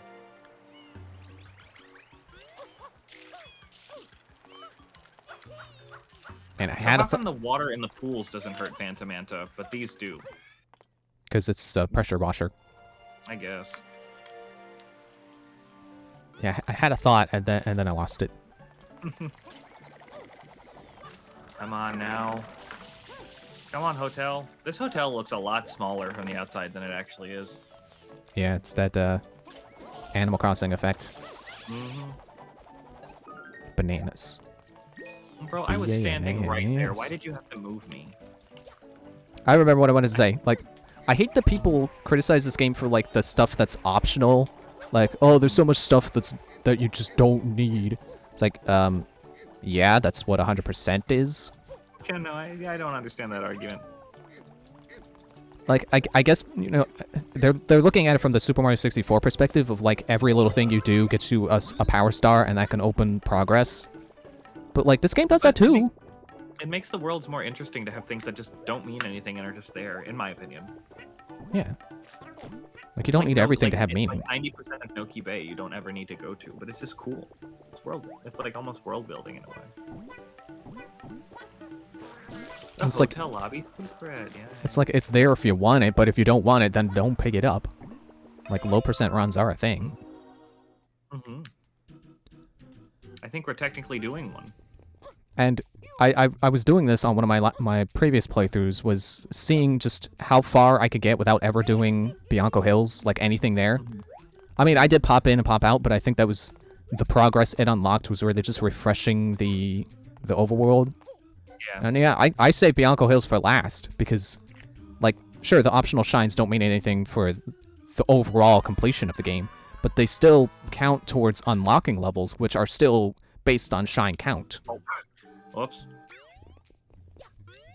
Immediately forgot I didn't have the hover nozzle. Jesus. Are you doing a floodless? Yeah. First Are you jump. on Yoshi Go Around Secret? Nope. Hotel Darn. lobby. Oh, right, I forgot you just did the manta, and we were talking about mantas. Why they don't get hurt by the water, but they do get hurt by the water. Man, Poulter and I had this idea for what the DLC storyline could be like for Splatoon, but it kind of spoilers for the main game, so I'm not going to talk about it right here.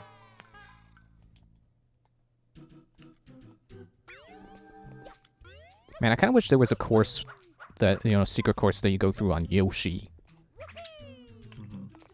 I love Yoshi in this game.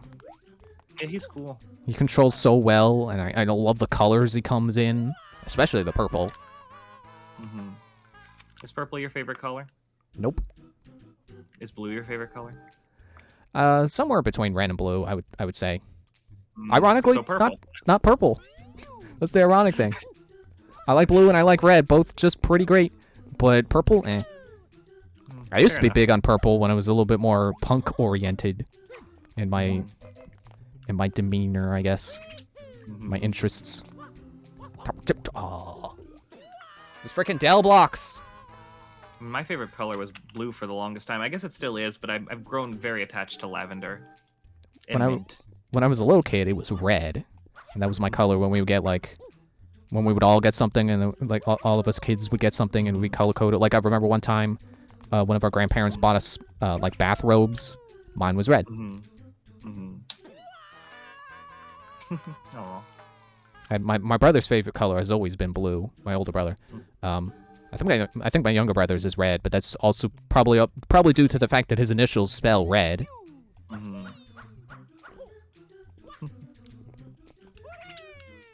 And now you know my last initial. Oops. Oh well. Yeah. Doesn't matter. It's one single letter. It's extremely vague, so... There's a bajillion last names that start with D. Yeah. D's nuts. I wasn't gonna say it, but okay. Oh boy, Mysterious Hotel. So apparently you can use a banana to skip like most of this. I don't know how to do it, but I'm gonna try it. Which level? Mysterious Hotel Delfino. Oh yeah, where you getting the pineapple? Yeah, but you can get a banana instead and use it to clip through the glass. I could see that. But I don't remember how to do it. Bananas just having the right hitbox for shoving you through the wall.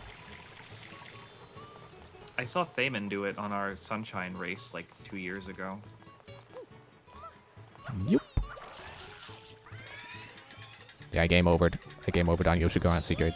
Which I think I did the last time we raced. I was stuck there. I'll have to go into focus mode. Different from focus assist, which makes your blue light go down. I don't know why they call it focus assist when it's like Oh, I did it. more about sleeping. You clipped? Wow. Nice. That was way easier than I thought it would be. I just kind of guessed. I'll have to give it a try then. Yeah. All you have to do is do a backflip with the banana in your hand, like the backflip jump. Well, if it involves a backflip, then I won't be able to figure it out. I thought it was just put the bananas down and you go through the wall. No. So what you got to do is, you know how like when you're shooting with blood and you jump, you'll do a backflip jump. Yeah. All you have to do is hold L. You have to hold the banana, stand against the glass, hold L, R, press A, and throw the banana at the peak of the jump. That's it. I wonder if that's different for me because I'm on the 3D All Stars. Couldn't be. Because I don't remember which button is relative. Like, is it soft hold the button or does it not matter? It's whatever button makes you sidestep for whatever. When I say L, it's whatever button makes you sidestep or ground pound. For R is R. Good night, Kojin. Thank you for hanging out. Appreciate you. Hi, Kojin. I can't find the Yoshi spot. Ah. There. And then the jump button. So just sidestep, squirt, hold sidestep and squirt while holding the banana, then hit jump, and then then press the throw button, and you're good to go. Because I know the button to do the shotgun blast is Squirt R. and A. Oh, come on. All right, let's do casino skip now. This one I know how to do. I would love to casino skip. I used to not feel bad about the like little puzzle that they make you do before you get to the pipe. And then the last time I played it, I just could not get it. I was there like 10 minutes. It's a pain in the butt, truly. So now I feel the pain of a lifetime lost in 1,000 days. Because that's what happened to me on that day when I tried. I was there for like 1,000 days. Well, that was a sick little jump there. I got on top of the cube. I did a jump and landed on a cube too. Oh, thank God.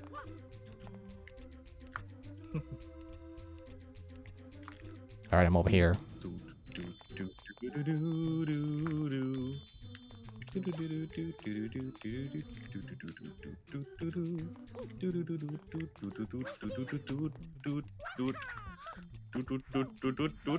Oh, I see someone in my chat, but I can't read their name because it's so dark blue. I can't read it at a glance. Hello, chatter in Blue Coins chat. Hello, person. How are you doing tonight? Thank you for stopping by for the race.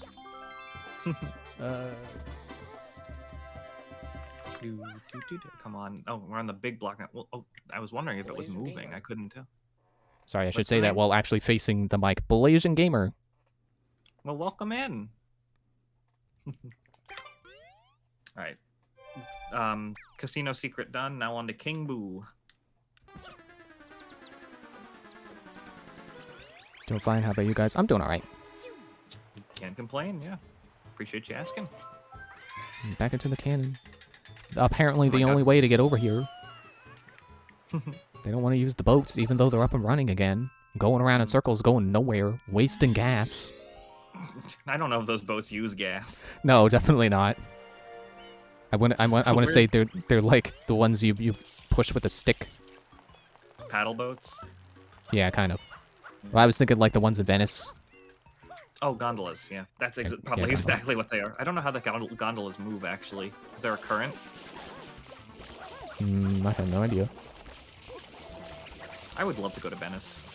I know in Assassin's Creed they have those, and you can pilot them, and you can just you can make them go wherever.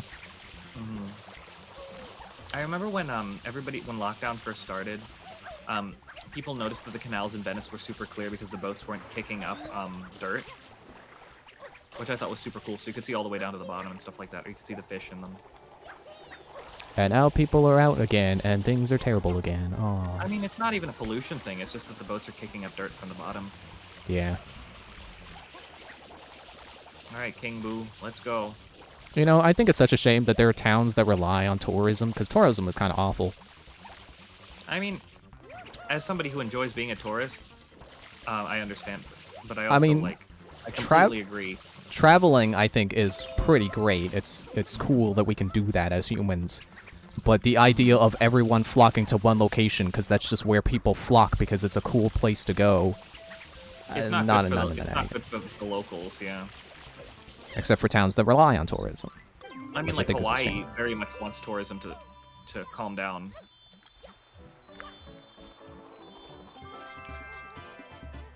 So yeah, I'd rather travel to somewhere that's cool, but like no one really goes there. Hmm. Yeah, I So can it's, understand that. For so it's sure. not like a burden to show up and just be like, "Hey, I'm an American." Mhm. That's what I want to go to somewhere where saying "Hi, I'm an American" does not send shivers down their spine. Yeah, I can feel that. I would love to visit some small town. Oh my God, where's the other chili pepper? I screwed up. It's like I know the big place to go to in Japan is like Tokyo or Osaka. Well, Tokyo's a big city, so I don't think I don't think that one matters too much. Fair, but I would rather go to Yokohama. That's like the That'd be second cool. biggest city in Japan. It's like the Is it? neighbor city to, as far as I've read, if I'm remembering right. I don't know anything a lot about Japan, but I would love to go. I would love to go to Singapore too. That's on my list. Singapore sounds like something I like originated from there, and I can't remember what. Singapore's like super freaking rich, so probably something pretty maybe. Oh, There's a hey, lot it's of Shadow things Marlet. Oh boy, third fruit. Let's go. Third fruit, third fruit, third fruit. All right, let's kill him with a durian. Yep, for style points. King Boo explodes into whatever color, the juice color that you hit him with. That's fun. Oh, did he explode purple? Yep, Nice. that color that that you purple. don't like. Well, I love that purple that's in Sunshine for the durian juice. Mm-hmm. Kyoto would Oh, be is neat this to visit. Nintendo HQ in Kyoto? I didn't know that. I feel like that's probably also a pretty big tourist spot by now because Did they take Nintendo. pictures? Probably I'm not, sure I there's would other assume. reasons to visit Kyoto. I mean, it'd be really cool. I mean, I feel like you could visit NOA and you know, have fun, or like get a tour or something. Like Oh, yeah, I guess- Comcast let you visit them and take a tour. Imagine touring Comcast. I have. Went on a field trip to the Comcast Center when I was in college, or the Comcast headquarters. Yeah, to be fair, I don't actually have anything against Comcast. It's just like, it's a cable company. I feel like people are probably inclined I mean, they work on tech too. Like they were working on like accessible remotes and stuff like that. It was actually really neat. And they built a second Comcast building like right next to the first one, No, not the second one.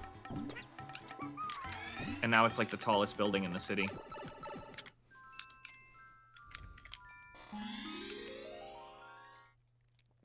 Scrubbing Sirena Beach. I love Reverse Splatoon. Well, for me, either way, it satisfies the same itch. Mm-hmm.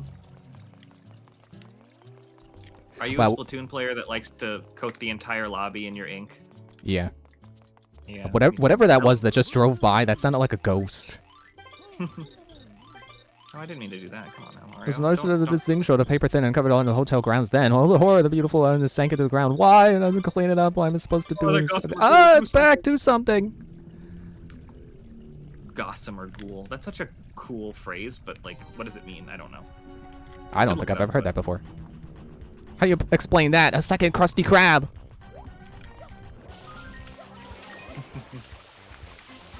Hello? I like Hey. money.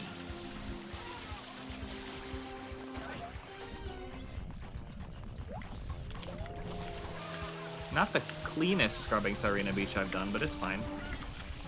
No pun intended. Yeah, I was gonna say, but I'm like, let's not this time. Ow.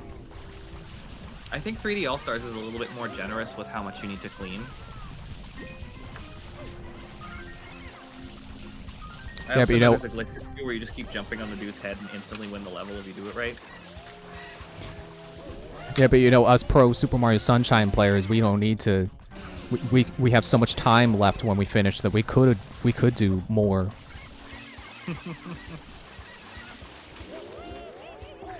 Alright, Shadow Mario. Hotel time. And I still have to do all of Noki Bay, too. Did you finish the rest of Pianta? Nope. I'll do that last. Stop throwing me around.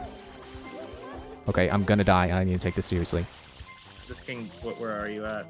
Oh, the Uh, Manta Storm. Yep, Manta. It will Hi. throw you around like a... That was the hardest boss fight in the game when I was a kid. Probably Yep. still is. I was stuck on it for so long.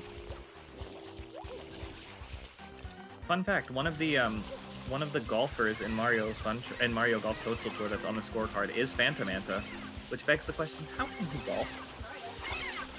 With this golf club. Yeah. Now they're all Bowser and after Baby you. Boomer are also on there. Come on, Mario. Come on, Mario. Well, you know, I can, you know, Nintendo may not be making unique characters out of their regular enemies anymore, but I can at least appreciate that they still pick random nobodies to put into random spin-offs as playable I mean, characters. you don't have to see them; it's just a name. But like you know, Yeah, but still. Like, it Phantom made Manta's me what I think of that. Yeah. Phantom Manta for Mario Kart. It's possible. There's character DLC now. Yeah, I'm excited about that. I want to see who they'll bring in. I know a lot of people are hoping it's more crossover characters, but I would love to see some Mario characters come back, like Peter, Piranha. Yeah, I think they said that, they said something about returning characters. So I'm sure Birdo Petey won't for be the one? only one. Yeah, I think the theory goes like Petey and Funky and Diddy. Just give me Oh my God, Dixie. if it took this long to Diddy, oh my God, that'd be I want Dixie to come out of tour and go into 8, where I can play as her when I choose. I think so. I didn't know that. That's cool. They add Banjo and Kazooie, that'd be neat. Honey Queen? Oh no. I don't know why they put Honey Queen in the game. Just because, that's why. But what makes me mad is that they used a heavyweight slot on Milky Bay is the Honey most beautiful Queen, level in this whole game. and What's that? Waluigi is not in 7. And it's like, why would you pick some random NPC over a beloved, also random character that is just... How beloved he's- is Waluigi? I don't know, I see him everywhere. Like, everyone's playing as Waluigi. So I don't actually care that much about Waluigi, I'm gonna be honest. Maybe that's a hot take. I used to like Waluigi because of the association with Proton John, but then it's like, I started seeing Waluigi everywhere, and it's like,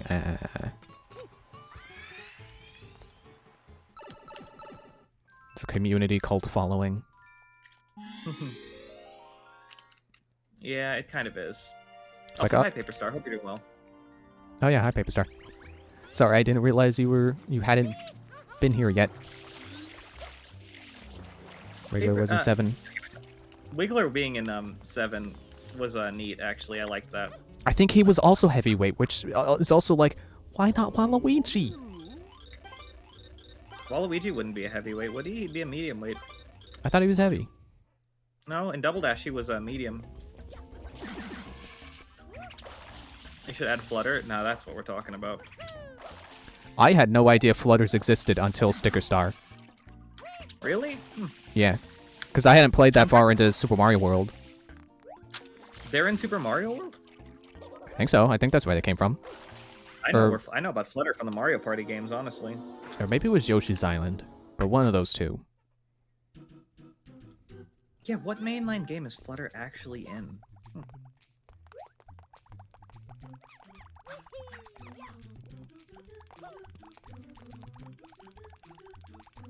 What's your favorite random Mario enemy? Just like that aren't like super minor ones that aren't like acknowledged anywhere else. Well, just anyone. I like Boo. I really like Boo. I just think Boo is cool. But there's so many. I gotta go Goomba, just cause. Well, first of all, Goombella, but also Underdog. Goombas are the underlings of underlings. Okay, so the boss of Tricky Ruins, I'm doing this the Twi way. No, I don't care if it's technically slower. It's more fun. I was gonna say, I'll do it that way too, until you said slower. I don't know if it's slower. I've never actually, like, timed it properly. I mean, here's another thing I wish I could skip with spin jumping. The gear in the secret of the hotel lobby. Yep.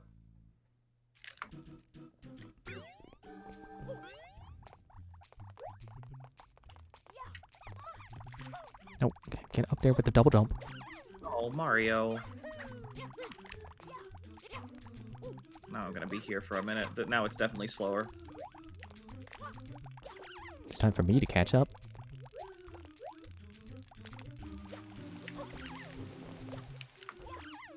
Mario!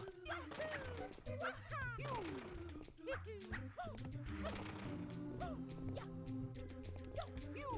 was thinking on booze. My first thought was like, did they patch this out? And then I realized, no, it's not. A, it's not a glitch, and B, they can't patch a GameCube game. Yeah, thinking on booze, I want to ask, do you believe in ghosts? I waver back and forth on that. I'm not totally sure what my opinion is on ghosts. See, I I know believe. that's like a terrible answer, but No, that's fair.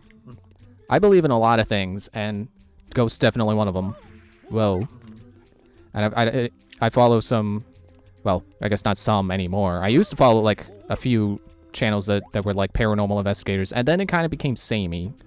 So it's like, yeah. Because you know, they go to a place and they investigate, and they're not always going to find something. But that's kind of the problem with it, is that they don't always find something. But they always label it scariest investigation of my life. Because that's how they get the views. Yep. But I watched like Nuke's top 5, where it's like actually a top 10. I don't know why it's top 5, but like top 10 ghosts and stuff, like scariest ghost videos, and there's definitely some interesting stuff in there. Like I love the ones where it's there's like some ghost videos from the Middle East. Like I swear, every Middle Eastern ghost hunter is like the bravest guy, because they'll always like, if they see something off in like a room, like they see a figure disappear into a room, they'll go investigate that room, and I love that, because it's so easy to call it fake if they don't go investigate it. But when you see someone charge into a room and there's no one there and there's no place for that person to hide, it's like, that's so much more compelling. And I think it's interesting that I've heard of more skeptics becoming believers than I have of believers who stop believing. Yeah, I don't know. I don't really have much of an opinion on ghosts. Like, I've never really given it much thought. Like, I say things like, I'll haunt you, like, when I die, but, like, that's a little different than fully believing in ghosts, you know what I mean? Yeah.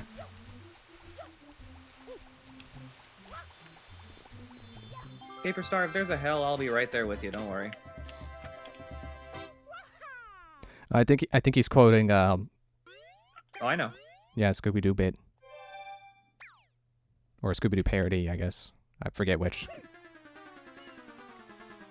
Yeah, I definitely believe in the theory that, like, ghosts are, like, residual energy left by a person. So it's not, like, their actual essence of like, their sentience. It's more just, like, a matter of, like, the unknown source of life just remaining. Where am I going? And that's why ghosts are usually, like, angry ghosts or sad ghosts, is because it's just a lot of, you know, that emotion just stays. I see. I find The the idea of supernatural ghosts gossip. absolutely fascinating. And there's, like, different kinds of ghosts, too, which is definitely interesting. And what I think, something I think about, you know, here's my personal ghost theory, is that, you know, like, ghosts are different. Like, seemingly, like, every region has their own, like, interpretation of ghosts. And my theory of that is like, if ghosts are real, what if that's just like the ghost of a person who's like, well, this is what a ghost is, so I have to act like this, you know? Yeah. Yeah, like a Oh my God. self-fulfilling prophecy, basically. Mhm. Please stop talking to me about your grandpa. I'm just trying to get to the bottom of the ocean.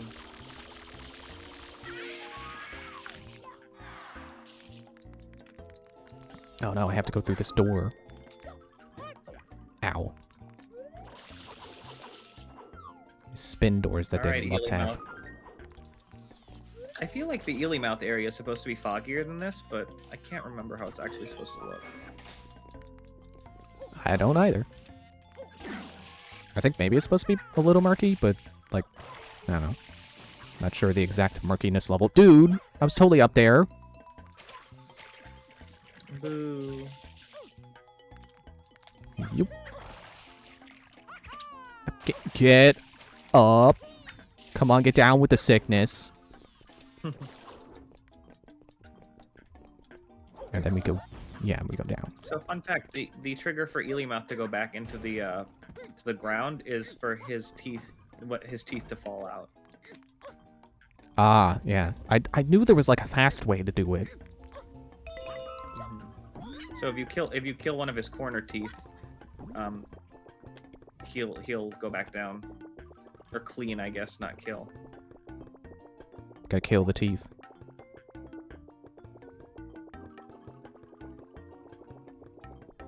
Yeah, it's too bad whenever a tooth falls out, you don't get a jiggy. That was another song that I just randomly started listening to, and have just left on and not realized how long it's been since I started listening to it. Was the Mumbo's Mountain. It just popped up into my suggestions. I'm like, Lucagen likes how the... So I'm just like, yeah, let's hear that. Just for the laughs.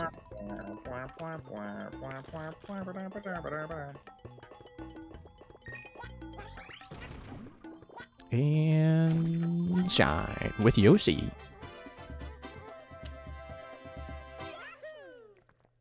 Come on, Ely Mouth.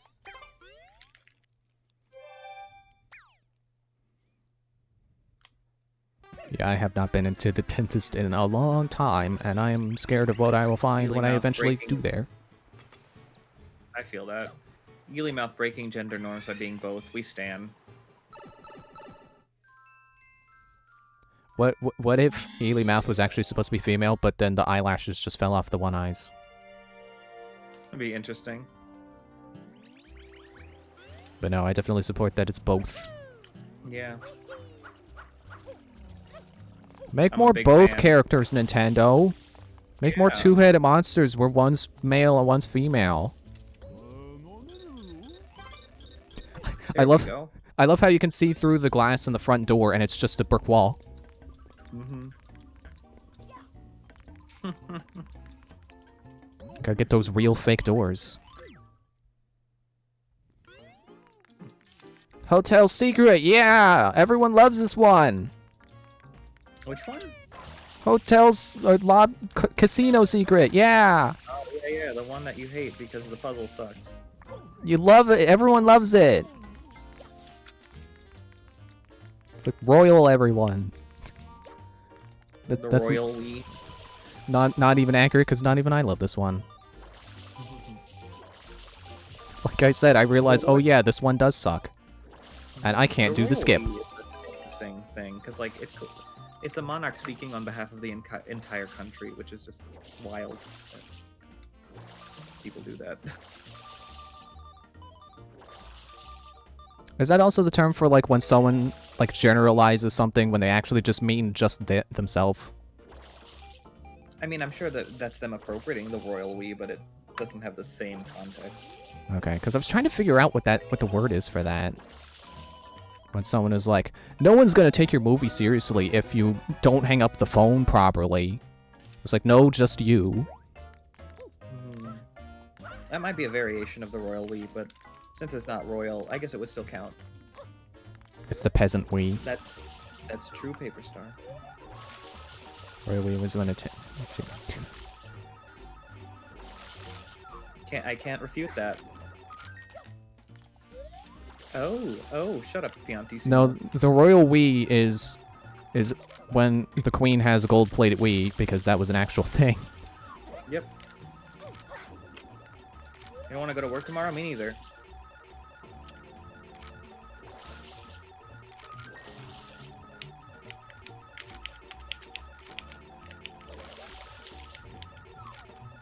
Hey, Darian. Race is going. It's going. I'm losing as usual. And I'm stuck on Hotel Secret. Because I Piantissimo. don't know this. I don't know the skip. Oh, it's you know the fountains on the side with the dolphins shooting water out their beaks?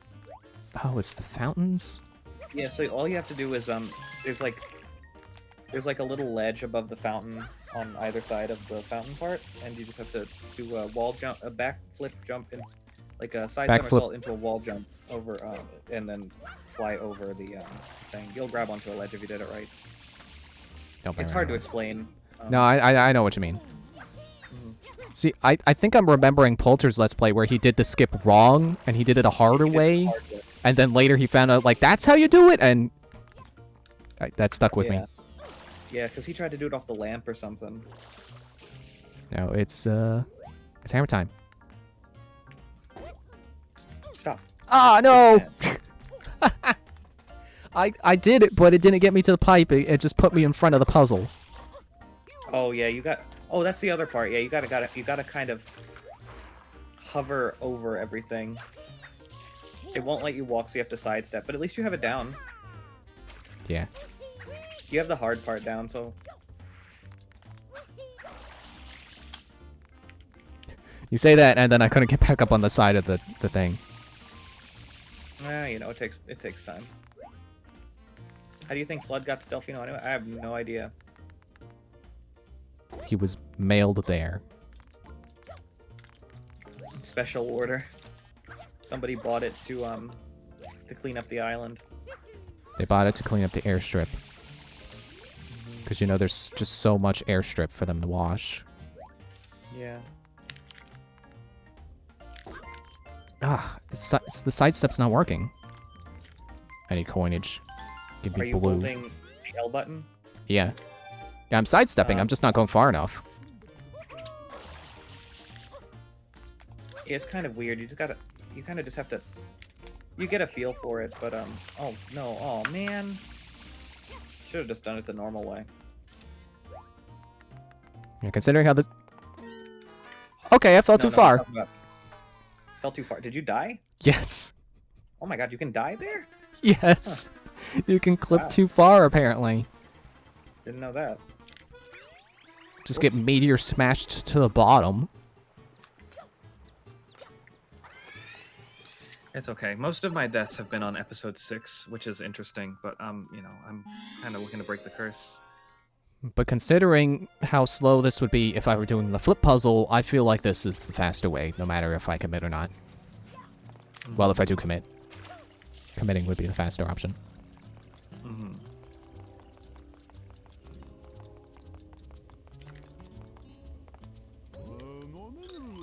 I thought there was the Hydro Gush 4000 was a flood variant, Andrew. What is that from? Paper Mario Luigi Partners in Time. Oh. Oh yeah, I forgot he shows up in that. I think they find out that the Shroobs are weak to water or something like that.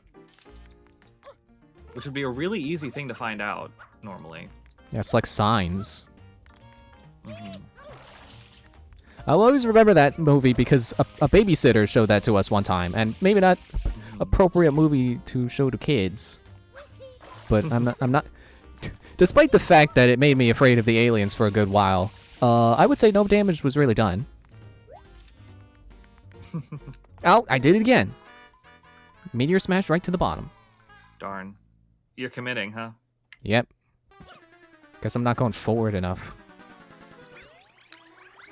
Oh, shoot. Oh, saved it. You know, honestly, I think Partners in Time is one of those games that I'm glad I watched a Let's Play of instead of playing for myself. I don't know that I would enjoy playing it for myself. It seems like a good concept. It just feels like the execution is lacking in some areas. Yeah, like I can't say I would be annoyed at the mechanic of like controlling the bros and the babies, Sorry, Andrew. but I think they, yeah, sorry, I'll be quick with my dislikes. I think they just used it for tedious level design, like tedious puzzles and stuff. Like the platform that moves around, it's like you have to keep switching to hit the blocks to make it move around or something. I definitely don't have any complaints about how they changed bro items, though. I definitely agree with Chugga on that one, that it was not a bad decision. God, I forgot that Emil did a Let's Play of Partners in Time. No, I didn't forget that, actually, but, like, it feels like it's been forever since that came out. Because it kind of has been. It's been a while. Which means that his Superstar Saga LP is, like, really old.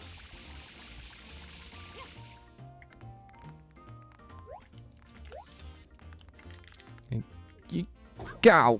No. Okay. Can I do the puzzle from this side? I can do the puzzle from this side. Well, good thing I can go through the curtain, because I'm not doing that. This is where I'll be stuck for the rest of the race. Are you doing the puzzle? No.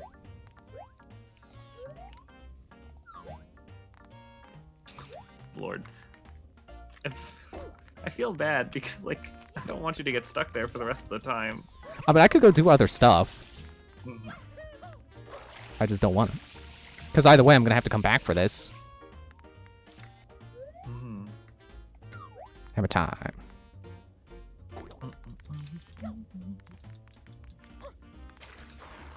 I thought you didn't watch the Partners in Time LP, Andrew.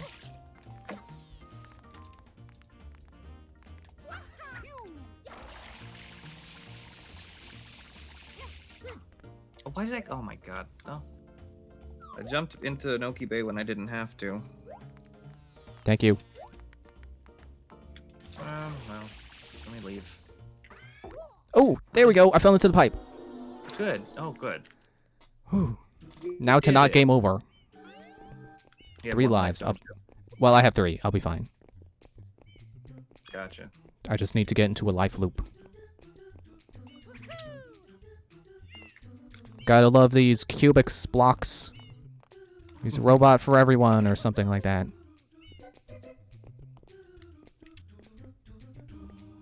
I watched his Paper Mario Redux. That was a pretty fun LP. Yeah, I'm looking forward to seeing him do more Reduxes. Like, Earthbound was definitely a pleasant surprise, and then Paper Mario was like, ooh. That was the Let's Play that made me subscribe to him. Does that mean Thousand Year Door's technically next, if he's going in order? Maybe? Because he did those 2 LPs back to back, I'm pretty sure. I didn't realize his original Paper Mario Let's Play was that old. Oh yeah, it's the second LP he's ever done. Dang. Oh, Mother 3 was in between them? Okay. Really? Because I feel like There's a Mother bunch of 3 Mother was a good deal after Paper Mario.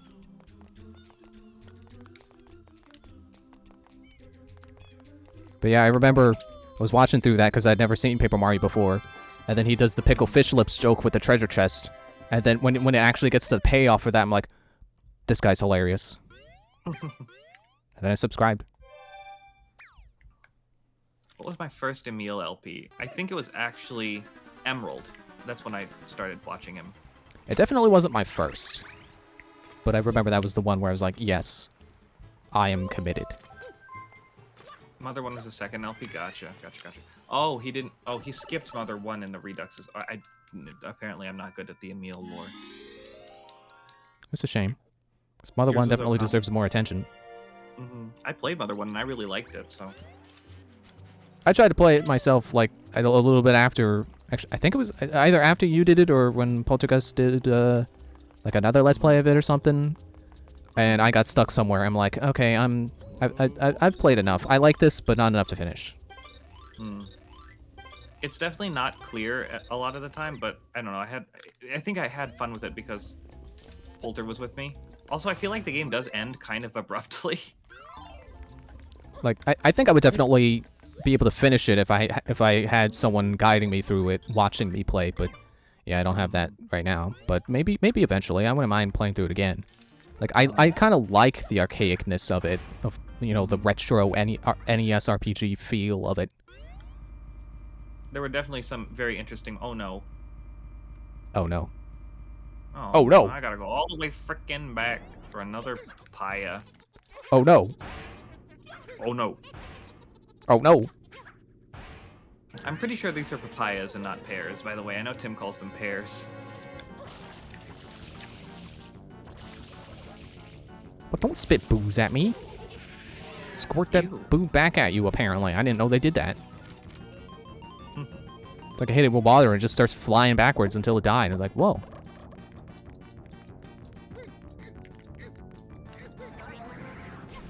Take pineapple. Subscribed to Emil before I ever watched anything he did because my cousin discovered him and told me how good he was, so I subbed him to remember that I wanted to try to watch him. Yeah, I've done that sometimes where I'm like, I watch a few videos from someone and I'm like, ooh, I want to watch more, and then I subscribe to them. I don't always go back and watch more. I just keep watching their new stuff. But nothing wrong with that. There are some Tim LPs I still haven't gotten to, which is wild to me. Yeah, watching him play Emerald, because I think you were, you and your chat were talking about his Ruby Let's Play, and I was like, oh, I'll go watch that. Or his, no, he did Sapphire, didn't he? Tim did Sapphire, yes. Yeah. So like, I want to play too. And now I'm on the Pokemon League. Nice. Tim Sapphire LP is legendary. I really love that LP.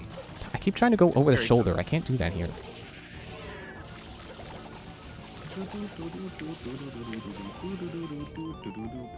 But yeah, right now I just need to grind enough to be able to be a little, on level with the Elite Four. Yeah. Yeah, how far did he even get in Omega Ruby Paper Star? Didn't he get to, like, basically Victory Road and then stop?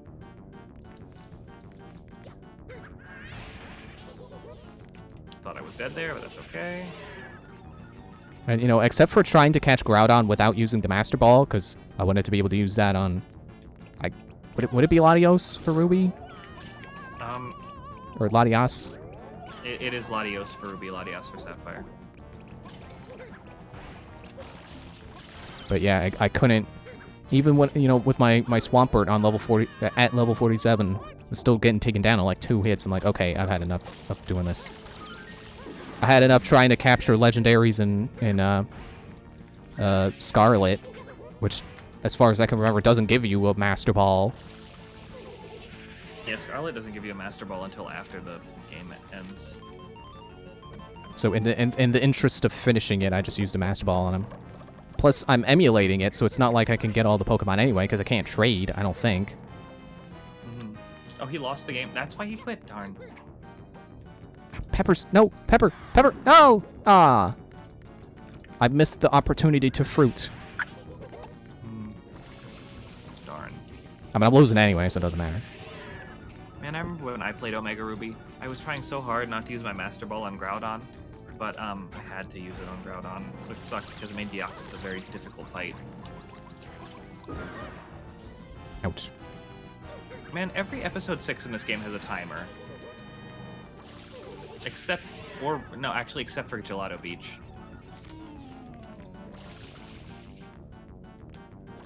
Yeah, I remember when I played through Omega Ruby, because I think I did get that at launch. I had gotten to, like, probably about the time you would catch, your box legendary. And then I guess I started to get bored of the game, just wanted to finish it, so I used the, what is he called again? The green guy? Rayquaza? Yeah, I used my Rayquaza that I got from, like, the mystery gift codes that GameStop gives out to just sweep everything. No, get him with the fruit! Get him with the coconut! Got him. He will explode into coconut juice, and I will drink it. Mario's upside down. Because he was bouncing off the bubbles. And he was mid-flip. Yeah, I liked Oras, actually, Paper Star. I thought they were fine games. Not my favorite. I've had an awesome time with Ruby, so I definitely have to replay Omega Ruby.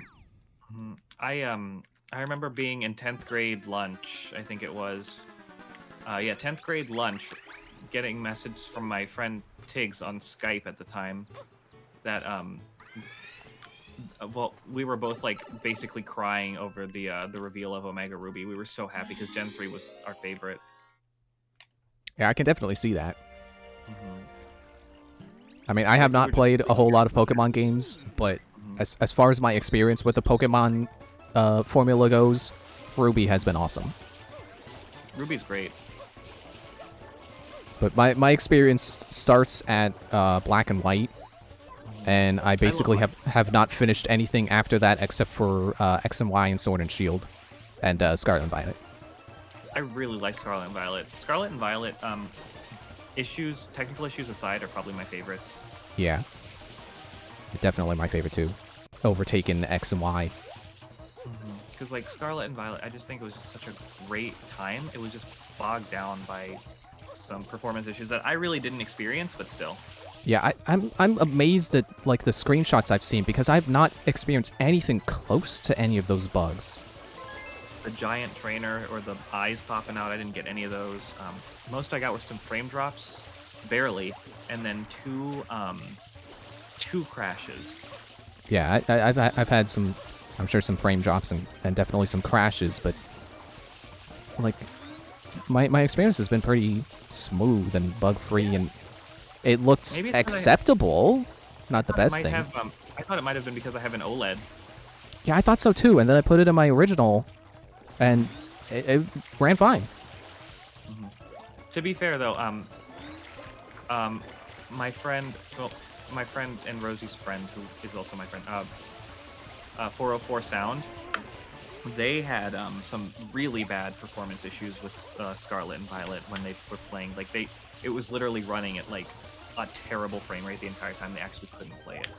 And I'm very curious what the difference is. Like, why do some people have okay experiences and then some people just have the worst? Absolutely, yeah. Frame rate drops were what I had the most. Oh yeah, raids are terrible. Terra raids are not fun. Like in general, or you mean with the bugs? With the bugs, I mean, like I have had times where like the game, the timer just keeps. I can't do anything, and the timer just keeps running down, and I lose the fight even though I would have won. Yeah, See, the memory leak bug was a big one that people had to compensate for by turning off the game every so often. See, I definitely like Terror Raids as a concept, but like trying to do the really hard ones is like, oh, screw this noise. Yeah, no, like, oh my gosh, I was trying to do the new ones they did, Iron Leaves. It was. Yeah.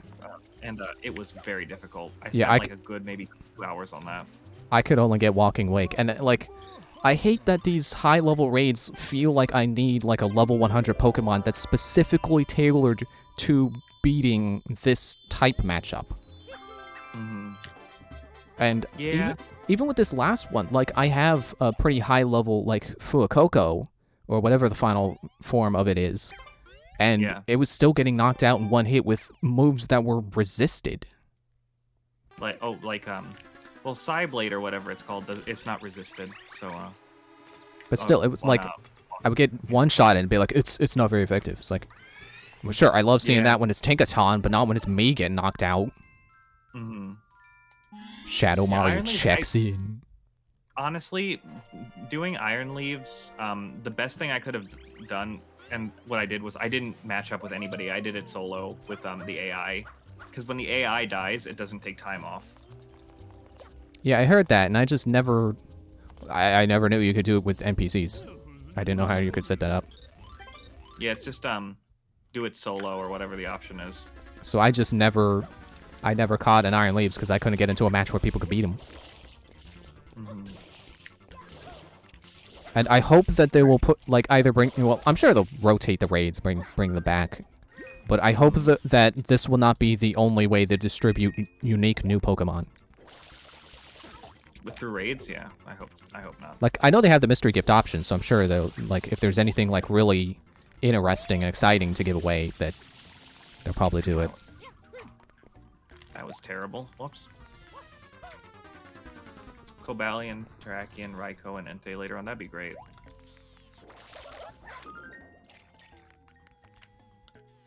Where did he go? Okay, let me get rid of all the fakes. I'm glad they did Suicune because Suicune's my favorite of the legendary beasts, but you know, I would like to see the other ones. It would be great if the other two Swords of Justice actually had past forms instead of a future form like Virizion, and the opposite for the legendary beasts if they weren't consistent at all. Yeah, I don't really have much of a preference which paradox form they choose for any given Pokemon. The naming schemes on the Scarlet ones are way better. All the Violet ones are just Iron this and Iron that, even though none of them are Steel type except for one. All right, Bowser, you and me, bud. Oh man, you're on Bowser? Yeah. Dang. Well, okay. I did pretty okay. I'm finishing up Serena Beach, and then I would just have Noki Bay and Pianta Village. What the hell? So that's like 80% of the game. Fell through the floor. It stunk so bad I fell through the floor. All right, Bowser. This final boss theme slaps, which is a shame because this fight is so easy.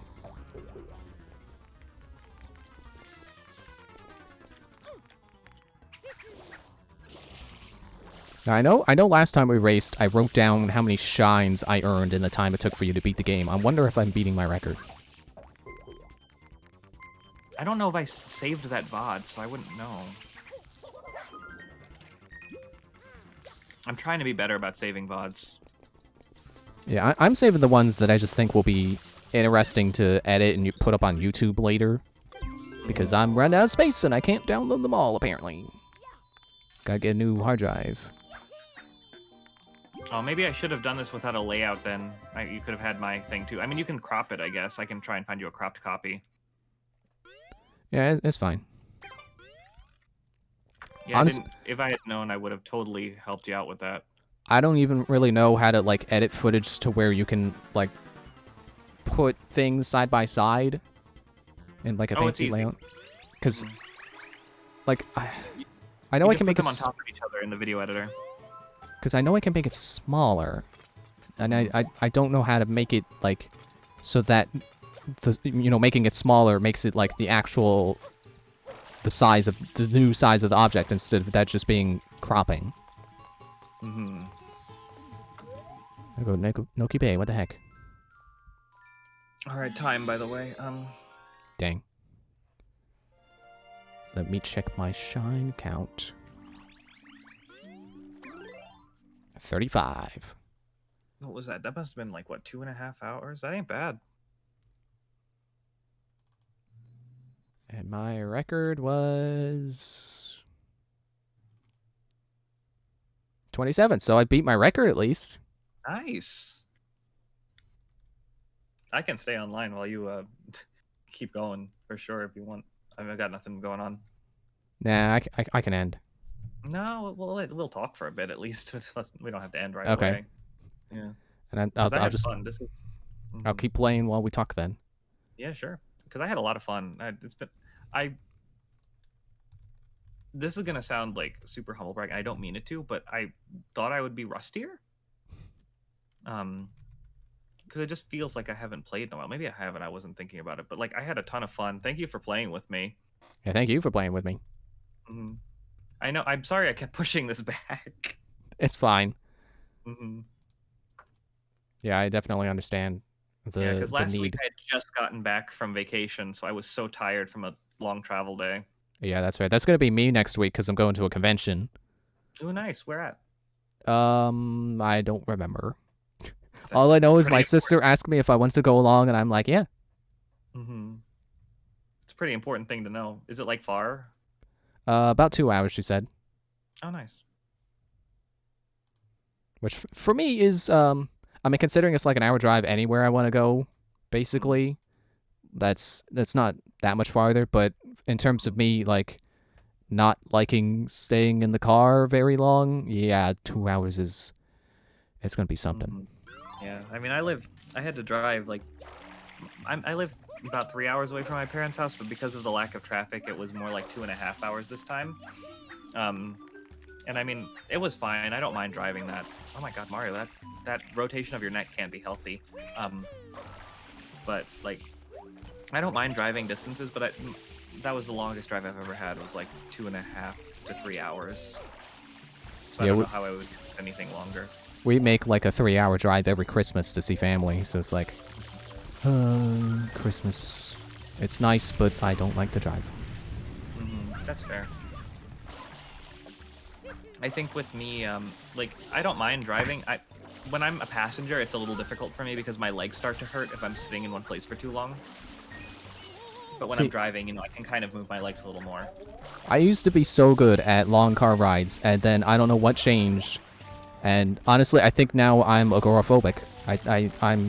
I get anxious when I'm trapped in a situation, or when it feels like I'm stuck in a situation I can't easily get out of. Yeah, because there's no easy way out of a car. Yeah. I can understand that. But I mean, I do kind of have a hunch because the year I remember this first happening, like at the beginning of the year, we were in a minor car accident, and everyone was okay. But I guess that just shook my sense of safeness in the car. That'll do it, yeah, for sure. Plasma, I won.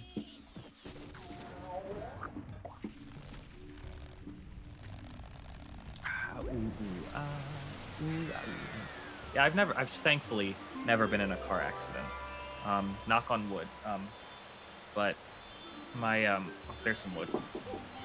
But, my dad has, and, the car was really totaled, so he was okay. He made it out with minor injuries, but man, that was scary. Yeah, I remember one time my brother went to work, and I think it was on the way home. He was in a minor accident.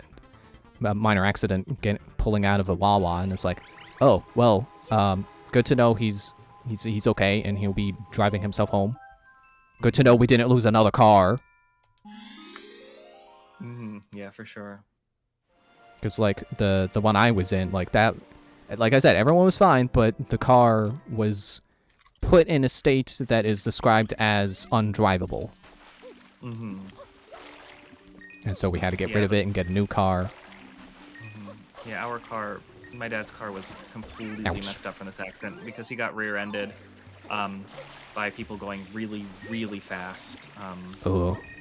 I think it moved the car forward about, I think, 50 feet, maybe? Dang. Yeah. Yeah, Into we were... a police car. I don't know why the fact that it was a police car makes me laugh, like it's some kind of movie. It does sound like a movie thing. But yeah, they were doing drugs in the backseat and had no insurance, so that sucked. Jeez. For us, it was we were also rear-ended, and that shoved us forward. Like we were about to turn, and it shoved us forward, and we basically took the turn wide and went into some trees. And I think they said the guy hit us because it was like at a time of day where the sun was in his eyes and he couldn't see us. Yeah, that happens. Sucks But, you know, that it happened. But, honestly, I think he was a distracted driver. probably. And Excuses, right? yeah, and he apparently tried to fight the ticket he got. My dad had to go to court for that, so it's like, oh, okay. Yeah, I definitely don't like the guy who hit us. Like, I was mad because he hit us, and it was like, okay, I know it's not your fault. You didn't do it on purpose, but I'm still mad. I mean, it is their fault. Whether they did it on purpose or not doesn't change the fact that it is their fault. I mean, there's such a thing as a no-fault accident, but I think like a distracted driver is at fault. But yeah, with him taking it to court is like, okay, yeah, I feel like he probably was not telling the truth about the sun being in his eyes. Well, I mean, if you contesting the ticket if it's not your fault is like a pretty natural thing to do, even if that means going to court. I guess. Like, if it was your fault and you knew it was your fault, then you wouldn't go to court. But if you knew it wasn't your fault or you thought it wasn't your fault, it's worth it to go to court. Oops. Oh, that didn't actually get the spring. Nice. I'm trying to do Tricky Ruins the Twy way. Oh, the Twy way is... I have no idea if it's faster or not. Well, it's definitely not for me, but I got time. We're not racing anymore. Yeah, I'm just doing the roller coaster balloons because I can. I think that was one I did last time we raced, where it's just like, well, you know, I'll do balloons.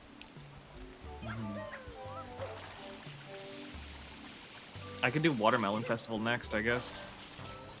Is the one you want me to do? No, I can do it. No, is next there time one? we race, Is there we one should, you would like, like me to do? Because Have to get extra amount of extra shine. Sorry, didn't mean to talk over you. that's fine. I think I was the one talking over you technically, but is there one you would like me to do? No, it doesn't matter. You do whatever you feel like. Okay, then I'll just keep doing Nogi Bay. Okay. Mario, that's my name, Flood. Thank you. Maybe we'll just go until I finish. We could. But I don't go to bed for another hour, so it's fine.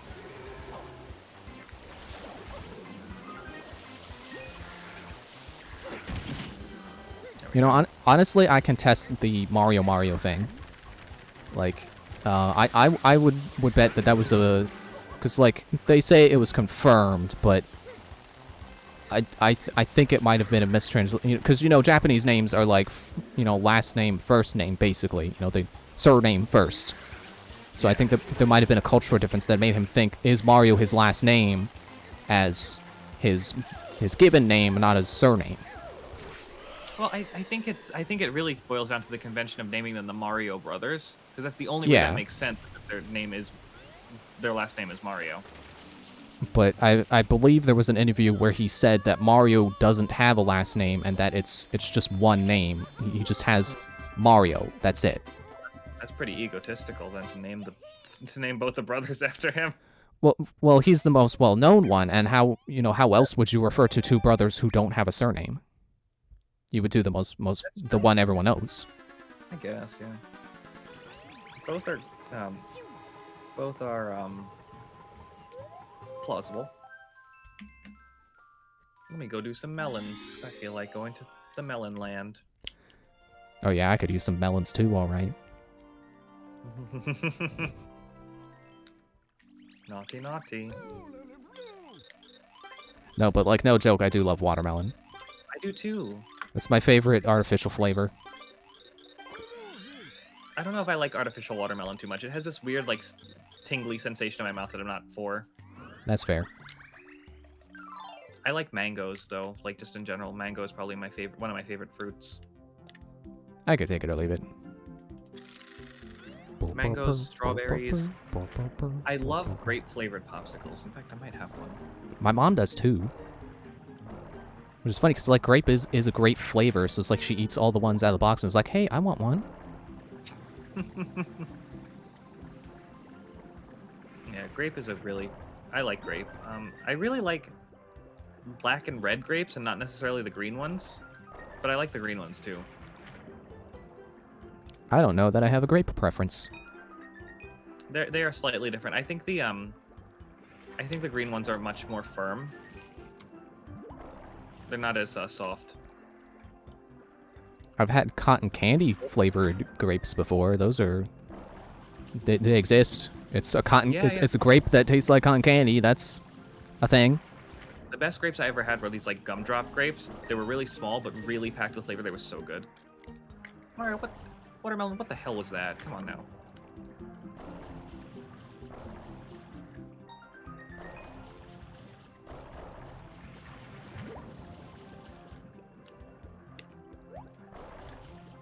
So while wrapping up, I hey. don't think the watermelon festival's that bad. Sorry. Yeah, I don't either. So what's something that you don't get to talk about a lot that you like to talk about? That's a good question. 'Cause I kind of just talk about whatever comes to mind. I don't really. There isn't much that I just don't get to talk about. I'll have to think about that a little bit. That's a question I want. That's a question I want to ask celebrities, because like, you know, they always get. I'm sure I'm sure celebrities have like those questions they always get asked. Mm-hmm. Like, oh, what was it like working on this film or this show or working with this person? Like, I want to ask them, like, what's something you want to talk about that no one ever asks you about? Because, like, apparently if you ask Keanu Reeves about motorcycles, he will talk your ear off about motorcycles. Mm-hmm. So if I ever Interesting. meet Keanu Reeves, I'm asking him about his motorcycle. Are you a motorcycle fan too? No, but I want to hear him talk about motorcycles.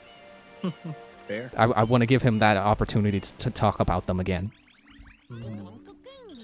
Oh, Mario, you're finally getting out of the ocean bottom. Grandpa's waiting for you up top. Oh, don't forget there's a using rope as a grandpa.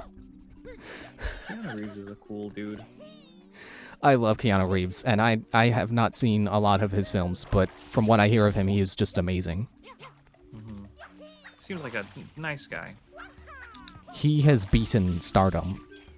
Like, normally stardom corrupts, but he has remained uncorrupted. He's frozen. You see that?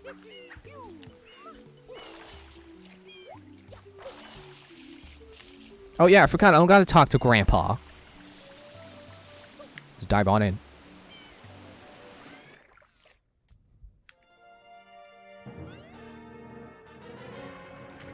I know it's a very common RAM saving maneuver to not animate things that are too far away to where it doesn't matter, but without the heat, without the like heat distortion effect that Sunshine has, it makes it extremely obvious that they're doing that. That is, yeah, heat distortion as a means to mask the not animating thing. That's pretty clever. It is. It's it's similar in my opinion to using Silent Hill's fog to mask Yeah, that the too. render distance. Also, I didn't mean to accidentally dodge you, asking me what thing I like to talk about that I don't get an opportunity to talk about is, I don't know that I have one thing, because like Has-Been Heroes, no one has ever heard of that game, and I love that game, so that's an easy thing to talk about for me. But I also love like designing characters, and it's easier to talk about them in a place where I can like show you pictures of drawings of them, but that's something I also would love to be able to talk about more. Like your character's lore and stuff like that, or? Yeah. I did just start. I started a writing channel in my Discord a couple years ago, but I haven't exactly christened it yet. I want to start like getting like prompts and see if people can't talk about their OCs and stuff like that, or write stories. Just be cool to share stuff like that. I want to get back into writing myself as well. I'll have to be sure to share something there then. Maybe I'll be the one to christen it. Please do. I haven't even like explained what it's for, but I think it's pretty obvious that the writing room is for writing. I mean, I would have assumed it's for more like short stories and stuff. Could be for anything, whether it's like a prompt, you write a short story or a little paragraph about it. I don't know. Yeah, I would not have thought it applies to like, here's my here's my OC. Apparently my mouth wanted to say O, but then it wanted to say character. Here's my O character. Yeah, I haven't really. It's just a fun thing. I've thought about turning it into like a general creator, like a creative space channel, but I feel like that might have some redundancy. Yeah, because do you have the arts stuffs, like videos Arts and pictures, music, and yeah, drawings that I post there the only thing I don't sometimes. have space for is writing, so. And I post in your art sometimes when I have something that's safe for work to show. Oh, I got eaten. That's a mood. Getting eaten? No, having some, wanting to have something safe for work to show in art. I don't draw very often, and I don't draw anything that's not safe for work, but I can definitely understand. Yeah, because sometimes you just gotta draw boobs. When I realized I had that power now that I do digital art, it's like, oh, this is good. This is cool. Almost overshot that jump. Jesus, that would have been bad. Yeah, no, I follow some of my friends who draw NSFW art, and like, man, it's wild seeing like people be capable of drawing that when you're not used to seeing it. It's just cool. I encourage everybody to draw what makes them happy, though. Yeah, I'm definitely not good at anatomy right now, but I'm gotta work on it. Oh, I haven't the slightest clue about anatomy. Have you thought about getting one of those posable mannequins? I have, but I also Poulter introduced me to the idea of the we use Clip Studio Paint, and that's got a built-in function that's basically that, but it's a 3D model. it's kind of annoying to pose because it doesn't always agree with how you're trying to rotate things. So a physical dummy would be awesome, but for now, until I can get one of those, maybe I'll ask for one for Christmas or something.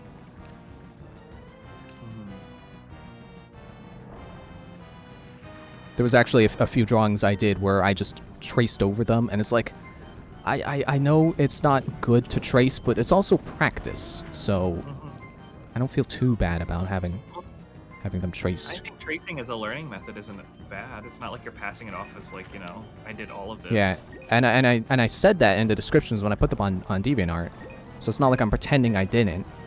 Yeah. But I do feel bad that, like, some of the things that I feel like are the best things I've drawn are like, oh, wait, that's right, this is traced. Traced from original poses, but... yeah, I've done a few things recently that were not traced that I think were pretty good. Yeah. One of the things that drives me nuts is when people are like, if you use references, you're not a real artist. Like, shut up. It's funny, I've heard the opposite, that all good artists use references all the time for everything. So I try to do that where I can. Yeah. It's not that difficult a concept. I mean, like... It's art. It's literally about doing what you want. And it's a beautiful thing.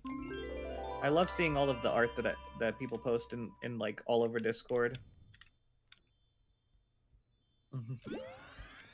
Sometimes I still think about the time that Paper Star drew me wearing Grusha's outfit, and I just was so happy. Like, I was extremely thrilled to see that.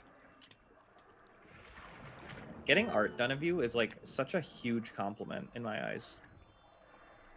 Well, I haven't done that, but Poulter has drawn my OCs a couple of times, and that's always exciting. Yeah, I mean, you know, if you're faceless, because like a lot of people are, then that's probably the next best thing, right? Either Yeah. your OCs or your Sona. Yeah. And I'm just glad that he liked them enough to do that without me asking. Especially because the one that I did that he drew was very heavily based on Nina Cortex. And when I shared that in a different Discord server, she got mocked for being, you know, oh, it's just discount Nina Cortex. It's like, well, you know what? It's not even based on her default outfit, so I think I can get away with it. And I think there's nothing wrong with wearing your inspiration on your sleeves. Yeah, absolutely. You know, look at Pizza Tower. That's very Wario Land. It's like, who cares this discount Wario Land? It's its own thing. Oh, wait. It's Il Paintissimo, not Shadow Mario. I'm not there yet. I'm spraying Il Paintissimo. Look at you. Yeah, but I don't... yeah, I don't understand. Like, oh, it's very similar to this. Well, yeah, that's kind of the idea, but it's different. Ow, I forgot there's boxing glove there. Okay. Yeah, like I have this... Can actually help you. Yeah. It's like that's what that's there for or something. Yeah, I have an OC that's heavily inspired by Ibuki Miyoda, and it's very obvious when you look at her, I'm sure, but, you know, she's not supposed to be one-to-one. She has her own narrative, and is... yeah, she's not just some rocker who gets murdered later.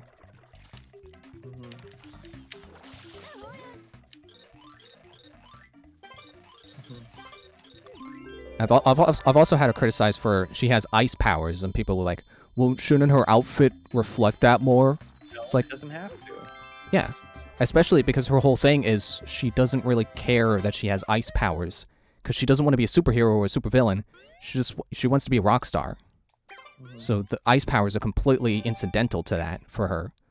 So, plus she's a punk, and, you know, being punk is about dressing how you want, which includes, if you don't care about ice, you don't wear ice iconography. No, that's a silly criticism in my opinion.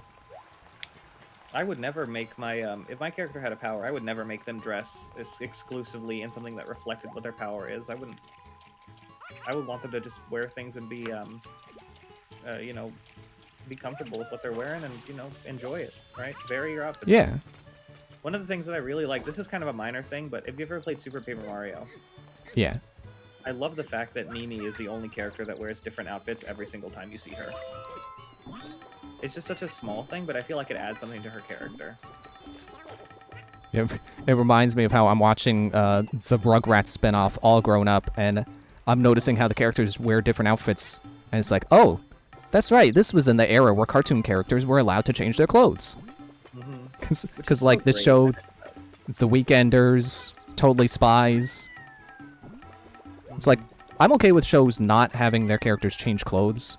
You know, it's okay for them to wear the same outfit every time, because character design, but, you know, like, not everything needs to take that extra effort to have the characters be in different outfits every time. But I can also appreciate when they do go out of their way to do that. Okay, I guess I gotta go get the rocket nozzle. I'm not gonna mess with Yoshi trying to get up there. Also, one of the people who criticized my character for not having enough ice iconography, like, when I said, like, oh, well, Mario doesn't have flame iconography, he said, Mario's not a good example of cohesive character design. It's like, okay, well, you know what? You just made your opinion invalid. At least to me. Because if you think Mario's not great character design, I do not agree with you. I think Mario's a really good character design. I don't know what cohesive character design really means in this context, though. Yeah, it's iconic character design, and it's malleable, like how all the different power-up outfits. Like, sure, he doesn't wear his powers on his sleeves, but you don't need to. That's not what character design is about. I think it's an extension of me, how I don't want any one trait of mine to really define everything about me. Yeah. I kind of pass that along to my characters, where I want them to be multifaceted, and, you know, they don't have to be defined by, let's use ice powers as an example. They're not defined by their ice powers. There's so much more than that. I don't think that any part of them, besides having the powers, needs to reflect that they have powers. Yeah, that's good character design, is having your characters be more fleshed out than just the traits that you say about them. Because otherwise you're just working with a series of tropes. Which, I swear, I get on this rant very easy, but that's something I love about the videos that Overly Sarcastic Productions does about, you know, their trope talk videos, is they don't say it, but they like they say it without saying that you can basically just get away with whatever you want as long as you're writing your characters with, like, agency and writing them as people. Like, you can use all the tropes in the book as much as you want, as long as you actually remember that your characters are people and that they need to have purpose and want to do things and stuff and react to things. Absolutely.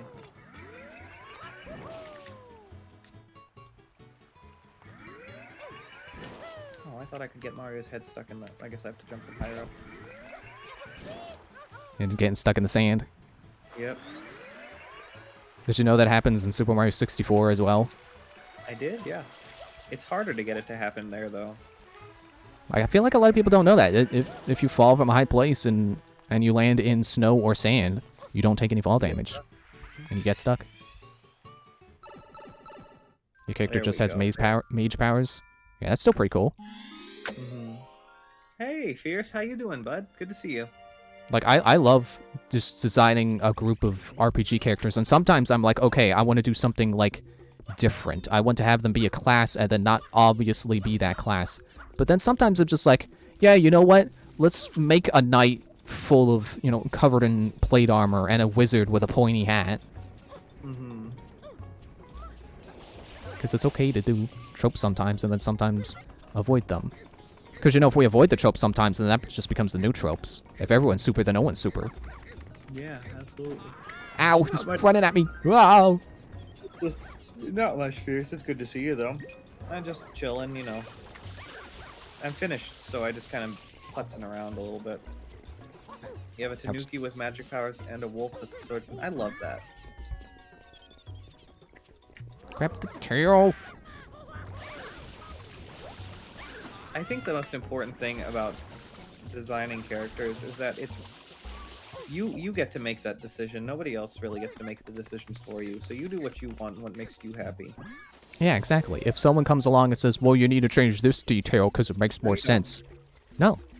Because then at that point, it's not your character anymore. It's someone else's, you know. Don't dismiss it because sometimes people have good ideas, but like Yeah, exactly. at the end of the day, you get to decide what you include or not. What the hell Yeah. did I click? Oh my god! What'd you do? How did I do? Huh? I knew you could like walk on the bottom of the water, but I don't know how I got here. So In Delfino? yeah, but like in a place that you're not supposed to let that happen, I don't know what I did.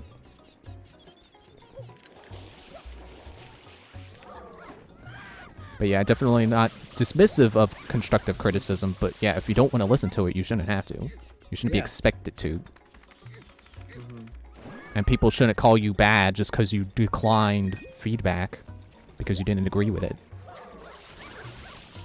After further consideration, I've decided not to incorporate this. It's not a bad thing. It's very valid. Yeah, I don't know how I managed to do this, but I don't want to leave the water now.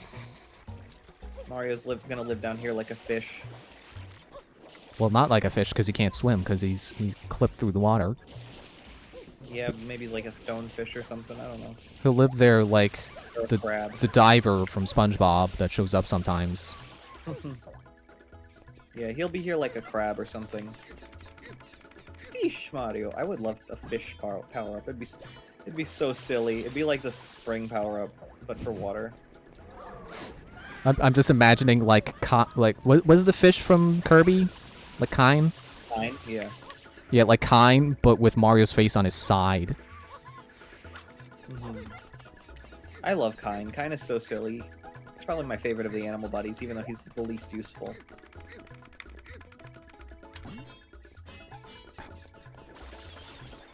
I'm so bad at this chomp one tonight.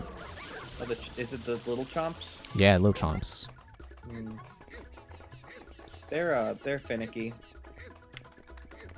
That was the first shine I did post-tutorial. Can't you clip through one of these walls and just die because of the turbo nozzle? I think so. I don't know which walls, but that sounds familiar. I think it happened to Chugga. Oh, yeah, now I know what you're talking about. Yeah, that is very much a thing, and it's very easy to do. I don't know how to do it. You just run along the wall. I'll run along it? Okay. I mean, you run into it, but, you know, enough so that you're still sliding along the wall, and then eventually you'll just boop. Hmm. Maybe if I do it like this. Yep, did it. Yeah, it's very easy. Because I remember after seeing him do that in the Let's Play, I was playing for myself and was like, can I do that? And then, yep. It's a glitch that you can recreate at home.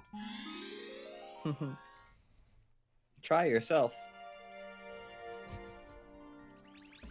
I wonder if there's a way to clip through that and then not go through the death plane. Maybe. I think Masay had a glitch where she glitched Pianta Village and hit the bottom of, you know, below the death wall there. Because you definitely land on something and take damage when you're, because I've done it twice now. I've landed on something and taken damage before I died, and I'm wondering if I hit something before the death plane that I could stay on.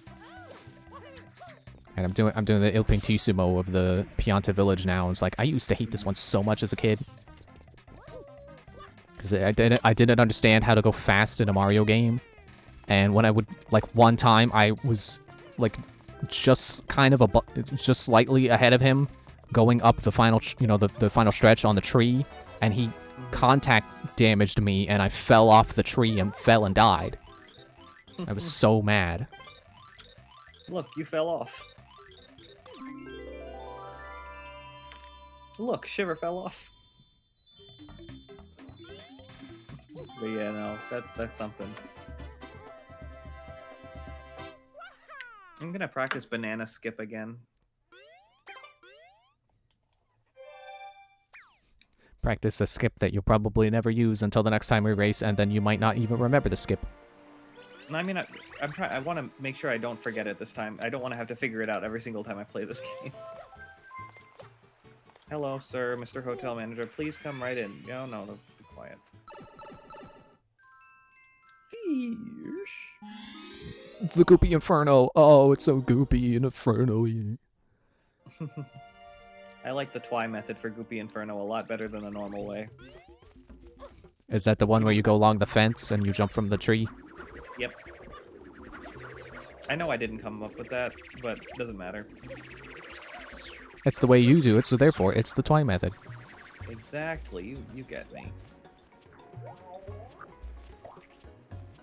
Okay. One of those, swooping stews just burst into a splat, and then the splat went, like, all the way to the end of the platform for no reason. Oh, messed it up. Whoa. Come on now. How did I get it first try the last time? Got it. Yeah, me making that noise at almost falling off the fence reminded me of, like, funny death screams from enemies. Like the one Poulter showed us in his, what's that game called again? The not Castlevania that came out a few years ago. Bloodstained? Yeah, Bloodstained. With the guy that goes, "Ee! Ooh." Oh, I fell into the... I'm dead. I learned the banana skip, so... But there's an app I love to play called Slice and Dice, which is like it's an RPG where all your actions are on die. So to be able to do the action you want, you have to roll it. And there's some enemies have this death sound that's like, "Ooh," and I just love that. One of my favorite death sounds is the enemies from DKC 2. Oh, you know, I like that. Oh.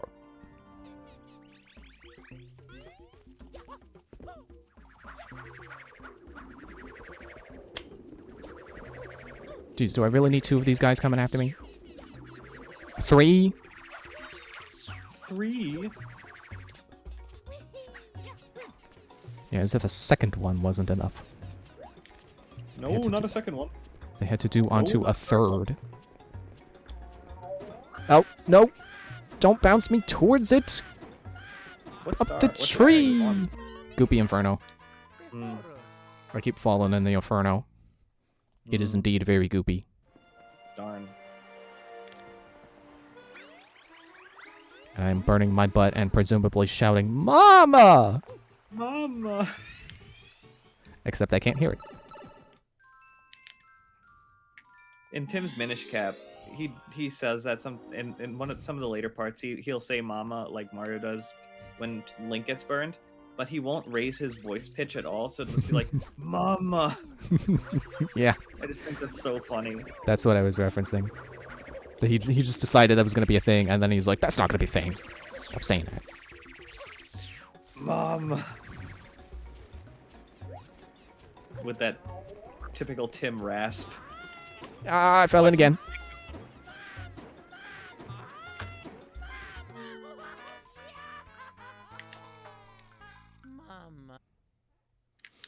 He fell in the sauce. Darn. Yeah, I fell in the buffalo sauce. It's too salty, and I died. I died from salt.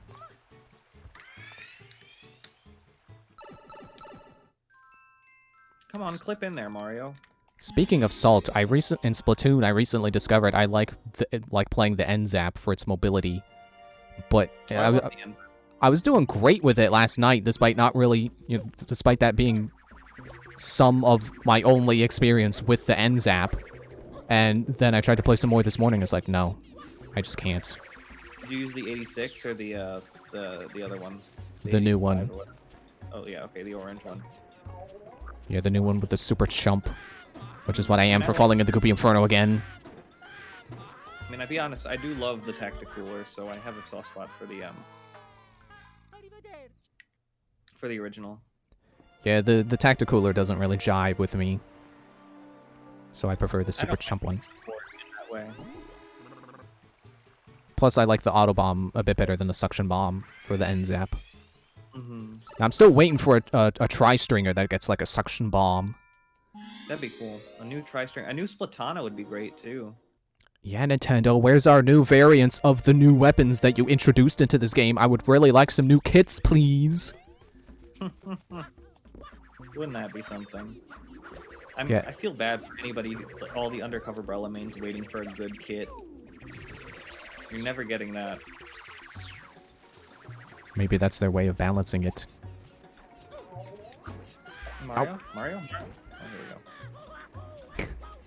Wow, you sync that up with me falling into the goop and then bouncing out of it. Oh, wait, no. Whoa! Oh! Oh, I fell in again, and then a swoop and stew saved me. Nice. Nope. And then I was a super chump and I fell in again. The Super Chump is a special that, like, is a really good idea. I just feel like it's best executed when you're on a voice call with people and you can tell people, hey, I'm using the Super Chump. Use this time to super jump in. Yeah. Although I did see that play, I think it was posted in your server, where someone used that to... They put it down and then they super jumped. Mm-hmm. I thought that meant you could super jump to it. No, you have to super jump to someone who is in the area. Yeah, that too. Is there anything that has a Squid Beacon and the Super Chump? I don't think so. Hmm. I mean, it'd have to be a pretty versatile weapon to support that, because you would just kill any throwable or, like, any other choice you had would just be gone Yeah. for attack. Which, speaking of nope, no, get out of the there. Okay. Speaking of things with the beacon, I'm glad to see the Kraken return and be pretty great. Yeah, no, the Kraken's great. I was just about to bring it up. It's Yeah. really fun. I was having a good time with that Krakon splat roller. Mm-hmm. I'm glad it's back. Makes me wonder if they'll ever bring back some of the other special. I know they won't bring back the Stingray because they incorporated it into the Killer Whale. Yeah. But it'd be really cool if they brought back the Bubbler or the Baller or something. I'm sure the Bubbler's gonna come back. Well, the Big Bubbler exists, right? Maybe? What does it do? Yeah, the big Bubbler is a special. It's the shield thing. The shield that you put down and you can stand inside of it. Oh, that Bubbler. I was thinking of the Bubble Wand. Oh. I don't remember that one. The Hamster Ball is the Baller. I know that one. Yeah. Yeah, that one I feel like was meant to be like Kraken Light, and now that the Kraken's back, it's like we don't need the Baller. Mm-hmm. Also, the Reef Slider Is basically Splashdown. well, basically Splashdown, but also basically the burst from the Baller. So I would say the Baller in two ways has been replaced. Mm-hmm. Yeah, well, yeah. Think about the Reef Slider. The reason I compare the Reef Slider to the Splashdown is the only difference. The thing is, like, with the Reef Slider, you die before the explosion. With the Splashdown, you die after the explosion. So everybody's just waiting for you and shooting you. True. The Reef Slider would be a lot better if it had a little bit less startup lag. Yeah. Oh, whiffed that. Stop talking. I wanted to jump. I will not bring you pineapples. Bolter messaged me today. This rotation is apparently jiving with him quite well for Salmon Run. Maybe I'll get on that later. It is, it's the Splash-O-Matic, Ballpoint Splatling, Jet Squelcher, and the Clash Blaster. So 3 pretty high fire rate. They're pretty. It's 2 shooters, 1 the fastest blaster that's not a Grisco blaster, and the Ballpoint Splatling. So it's a pretty effective rotation. Yeah, I hate when the rotation is like mostly slow weapons. Like the last one I did. Oh my god, that was terrible. Ow. Stop hitting me. I need that for in case I fall in the goop. The rotation that had the mini Splatling in it recently that I streamed on Friday was miserable. It was like Big Swig Roller, mini Splatling, something else.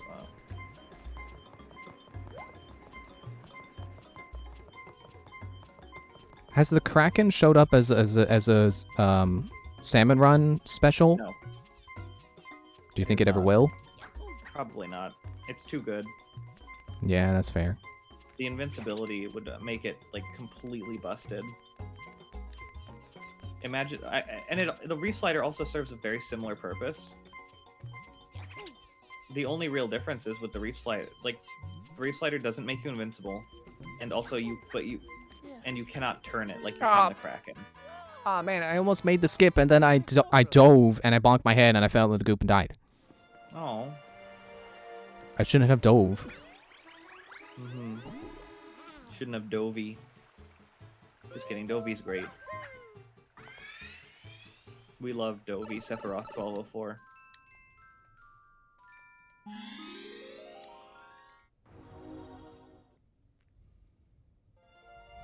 He's a friend.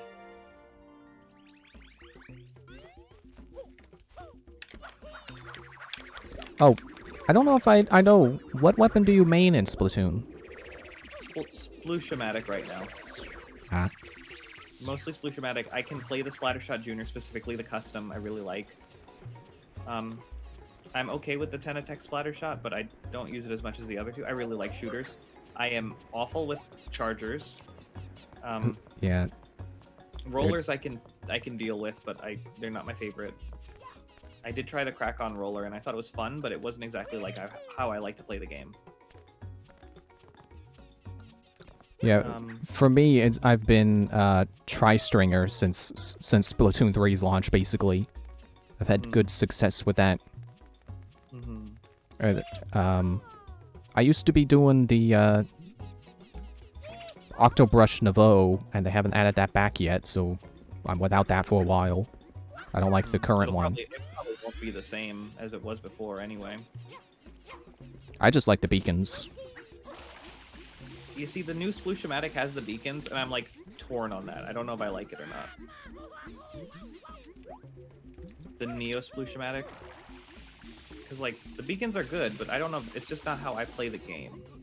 I always forget that they exist. Splooshomatic is the wide one, right?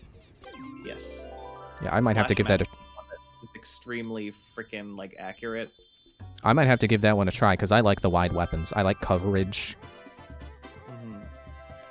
I really like using Ninja Squid and Swim Speed Up to get really close to people and just spraying them in the face.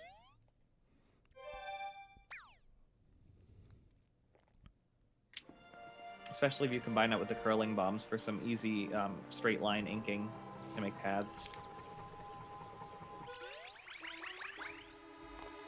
Yeah, my friend mains the rollers, so she's usually like trying to get behind people, get into their base, and come at them from behind. And I tried that tactic with her when I was using the Kraken roller, and yeah, that's pretty satisfying when you like there's someone just standing there shooting and they don't realize you're behind them, and you just you splat your roller down and roll into them. Unless you're the Big Swig or the Carbon Roller, it's pretty satisfying. I don't like the Big Swig Roller a whole ton. I think its kit is terrible. Yeah, it's a shame that a new weapon concept would launch with a terrible kit. I think my least favorite of the new weapons they added in the new season, in the season where they added brand new weapon types and not just new kits, the Snipe Rider was not good. Really? I wanted it to be good so badly, but it can't store a charge, and if it stored a charge, it would be incredible. Even for a little bit. I feel like it's kind of meant to be like an offshoot of Squiffer. It's kind of it reminds me of the Bamboozler. Oh yeah, isn't it kind of a meme that the Bamboozler is awful? It's my meme that the Bamboozler is awful. I hate that darn thing. I can appreciate it kind of in Salmon Run because it's nice to have a tap shot that goes just as far. God, shut up, Yoshi. Jesus. Yahoo! I'm all the way across the map and Yoshi's like, no, I don't want this fruit. Are you still glitched underwater? Nope. I got out. I didn't cool the chomp enough. Dang it, I missed my opportunity. I gotta chase him back to the place. Yoshi is such a little picky bastard. Oh my god. Well, you know, when you get into a mood for a fruit, you gotta get that fruit, because any other fruit is not that fruit. I mean, that's true. That's a true fact, but still. Jeez, go faster, Chomp.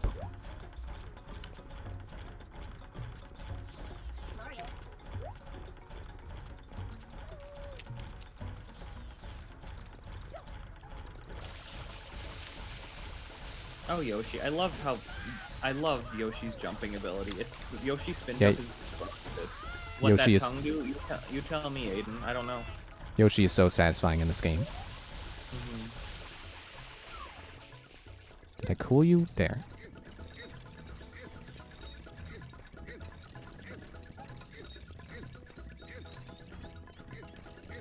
Stop getting caught on corners. You're round. I know, Aiden. Don't worry. One of my favorite. Oh my god, I misread that as I misread that as I must gay. Me too, buddy. Me too. I was gonna say my favorite thing about Yoshi is that he can squirt while you're in dialogue. I gotta try that.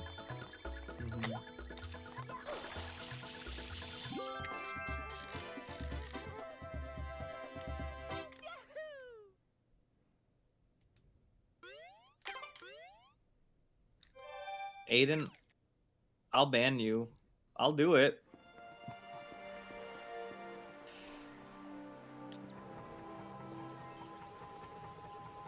Is this the end of your mod ship? Are we witnessing history?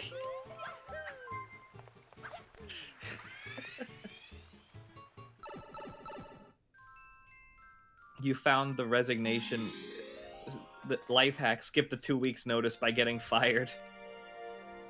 New get banned from Twi's chat speedrun. Like the Club Penguins. Oh yeah, get banned from Club Penguin. You were banned from Club Penguin for saying lettuce. I don't even really understand how that's a category, because it's like literally just build the character as fast as you can, which is probably just And then mash say through bad. next as and then you say a swear and then I mean, it's specifically like a meme. Like it's not actually like a real thing. oh yeah, I get that. But it's like it's not a very funny meme category because it's like what else can you do? Like you can't variate on it. It's not good memes are ones you can keep variating on. Like Bongo Cat. Bongo 7 Cat. That was Betsy's nickname in my server for a while. We've had a good run. Yeah, Aiden, you've done good work. In fact, you've done such good work that I've decided to not fire you after all. But you have a strike.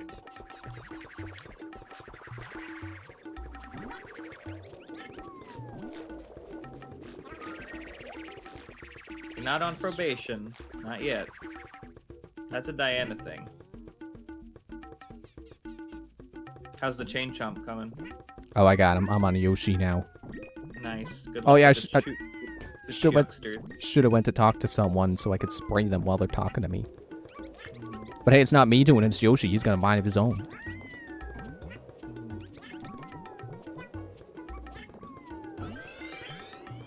There we go. Chuckster time. Oh, I won. Like I won. We're just talking now. Yeah. I'm gonna see if I can beat the game before we decide it's time to stop. I'm almost there. I got like a couple more to do, and then I can do the last Shadow Mario. Yep, I think you only have like 2 more shines to get. I think no, 3 more before you can win.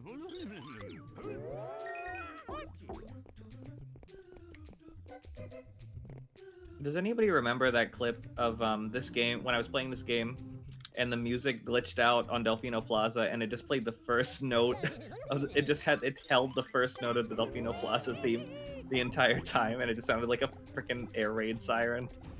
That was so funny. I have to find that clip. I know it's called like "This Is Sunshine" is the name of the clip. Yeah, I remember that. Uh-oh, am I at an angle? Ow, okay, thanks for saving me, Struttin' Stew.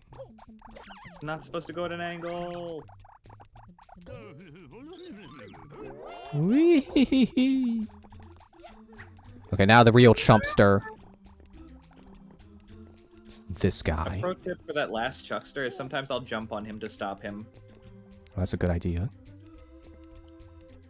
Results may vary.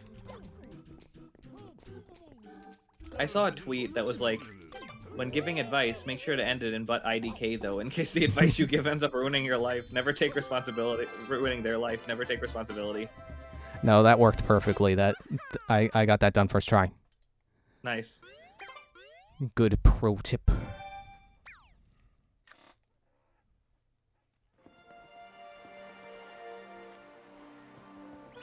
Because I know he's that one Chuckster is the one that messes everybody up. Yeah, he is the worst. He's the only one in there that makes me think, yeah, that maybe an entire Chuckster level wasn't a good idea. The rest are easy to line up because they're not really moving, except those two guys where the one guy says don't hold back, but that's the secret. You do hold back. That's the clue. He says don't hold back, so you do hold back. That's the clue. Thank you, Tim. Some of the villagers trapped in ooze and unfinished every back a little while. I think I'm starting to go crazy. But please, we should find help with that habit again. If you try the slime. I love Hardware Store by Weird Al. I haven't heard that one. It's very difficult to sing. I've only heard like a handful of Weird Al songs, and honestly, not by choice. But not that I have anything against Weird Al. Weird Al is awesome. I love that he asks for permission before he does parodies. It's funny. You have two schools of thought. You have Jim Henson, who's like, it's better to ask for forgiveness than permission, and then you have Weird Al, who's like, no, I'm gonna ask.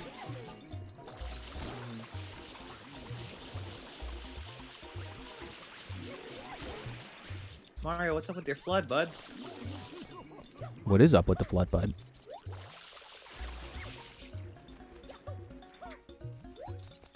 You know, no water's coming. That's just because I didn't let go of the button. That's all. It's making squirting noises, but no squirting is occurring. I don't know if I should be concerned or delighted. That's up to you. Mario. So true, bestie.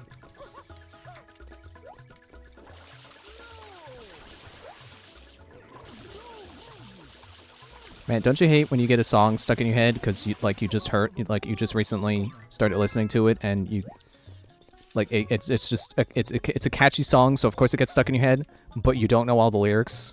Yeah. That has happened to me so many times. Like, I know the chorus, and then I know how the verse sounds, but I don't actually know the words to the verse, so I just make up complete nonsense.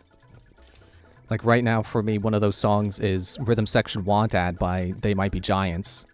And it's like, I can mostly just remember Rhythm Section Want Ad.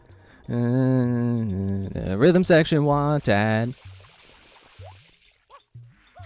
Where's the last guy? Oh no, where are you?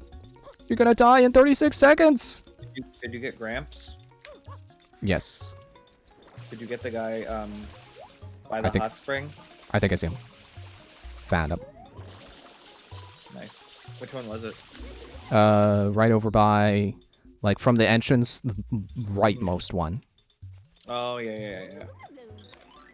Thanks, Sweetums. Oh, right, it's a blue coin. I don't need those. Ah, it's me! I gotta go talk to the mayor. Thanks, Sweetums. Also, you want to see a blue coin that I don't blame anyone for being mad that it's put there? Well, I guess I can't show you because you can't see my screen. You spray the spray the sign at the front. Yeah, that one's weird. Like, I do stand by that there is some logic of, you know, if you see something, spray it and it might get you something. You know, that kind of just experimenting. But that sign is definitely something that I don't think to spray. Some of them are hinted at in the dialogue, like the one where you have to spray the moon at nighttime. Oh, I didn't know that one was hinted at. Yeah, there's something about the mayor's wife's secret stash. Somebody talks about it, and that's how you know.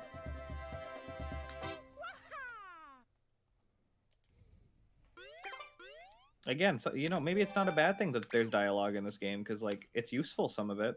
Yeah, that's one of the things I would use to defend this game to people who criticize it, is, like, talk to NPCs. They give hints, they say funny things sometimes. They're furthering the story that is, you know, the thing that's locking you into doing Shines in Order. Maybe this is why Miyamoto doesn't want to do a story-driven Mario game, is because he tried with Sunshine and people hated it. Look at Mario's little leg here. It looks so weird. His legs are 2 different lengths. Good old slope detection. Mm-hmm. It's like I remember doing that in Wind Waker. Just like, hey, look at Link, he's staying in weird. And this is like the only good Shadow Mario chase in this game because it's the only one that variates. Yeah. It's like they have so many enemies in this game that spawn from goop, or that you could reason would spawn from goop, and this is the only one that does it. Like I think even just making him spawn, making him spawn some enemy and having each enemy be different for each different area would have made it a whole lot better than just it's the exact same thing but in a different location.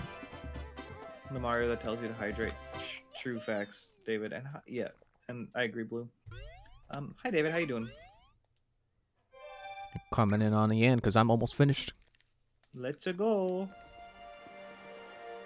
Wait, what am I missing? Did I not do? Did you finish Serena Beach? I think so. I think I forgot Shadow Mario Noki Bay. Oh. Yeah, you can check your map real quick and it should tell you. Episode 6. I forgot 2. Oh, you didn't do Shell's Secret. I was wondering you didn't talk about Shell's Secret at all. You were waiting for me to have misery? I guess. Showing the parents The Last of Us 2. Nice. How do they like it?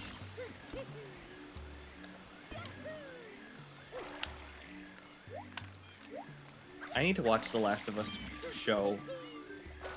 I have HBO Max, so I want to watch it soon. Because I hear the show is fantastic. Tim loves it. I'm not very interested myself, but I don't know why I'm just now realizing this, but I realize it's great that the show is good. Mm-hmm.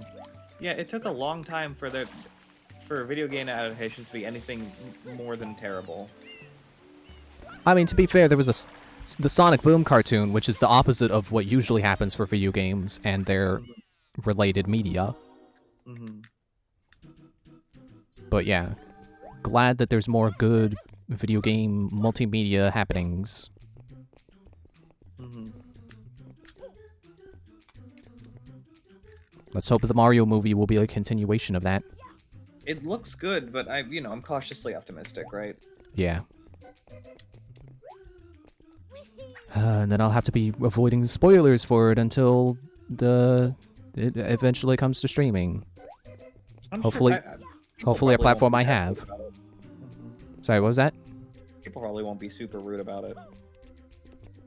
You never know. Because memes be the way they are. I'm sure someone will eventually, if there's any kind of significant spoiler, it will become a meme and I will see it. So I've no joke, I've had JoJo spoilers happen because of memes. Really? It's unfortunate. Thankfully, there were some memes where I knew the meme, but when I saw the show, I was like, wait, that's the only time they say that? What? Like, I thought Kono Dia Da was more of a thing. It's like, no, it's just that one time. My mic is low. Is it because I'm leaned back? Because I was leaned back there for a bit. Maybe that has something to do with it. Get that lean going. Am I better now? Yeah. Okay. Yeah. No, I'm not better? No? My mic is just low. Huh. I don't... maybe it is a little... Yeah, I could turn the gain up. I could turn the game... Maybe turn the game down a little bit. You're probably louder than me. This is what... Thank you for letting me know. At the end of the race. Mm-hmm. Oh well. No, I mean, it's better to know at some point, right? Yeah, you will need to use this microphone information eventually for Yeah, your I guess streaming profession. I could add more gain to the microphone later, too.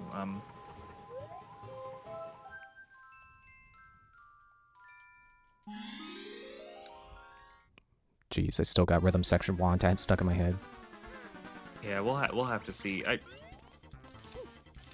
My microphone already has an 8 decibel gain on it, so I'm not exactly super enthusiastic about raising the gain up even more. But, you know, we'll see.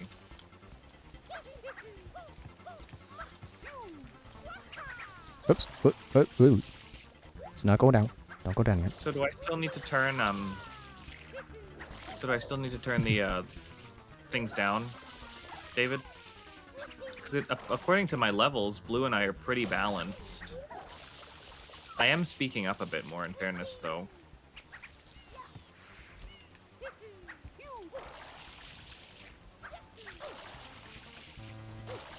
The game about -5 decibels. Okay, got it.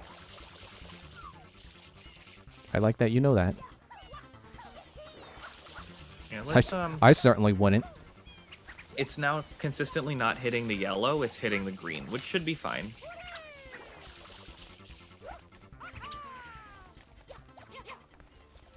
Where are you going, Shadow Mario? It's bordering between yellow and green on OBS, so... What are you accomplishing by running around on these cliffs? Oh, saved it. And then he went down anyway. What does this chase accomplish for you? Perfectly balanced as all things should be. Thank you. Where are you going now? Jeez. What is with this guy? Where are you? No Shadow Mario chase. Oh, nice. Oh, you beat Shell already? Yeah. Nice. And now that's Shadow Mario done. Now I should have everything. The Flood. Mario is really fun. Mario is a fun little man. Hey. Yep, there he goes. He's going. Woo, the spin jump. The dive. He knows the pro strats. He's swimming. Spin jump again. I can't believe that. Wow. So athletic. And then I fall from the sky. Ah! One thing that I will defend in this game that is extremely unpopular of an opinion. I don't think the boat controls are that bad. I want to agree, but last time I had to do anything with the boats, it was a bad time. So I'm starting to lean towards the boat is stupid thing. It's okay. We're entitled to our opinions. Yeah, but the boat, I don't know. I think of the boat in terms of just rotating left and right, clockwise and counterclockwise. If you spray to the left, the momentum's going to shift the boat to the right. So, how I've always done it is propulsion from the back and turning from the front. If that makes sense. Yeah. Well, time for me to try to do skips and then get them wrong and die. Oh, look at that! It happened already. All right, time to narrate my own death. Put that achievement on screen. Good old Battletoads race.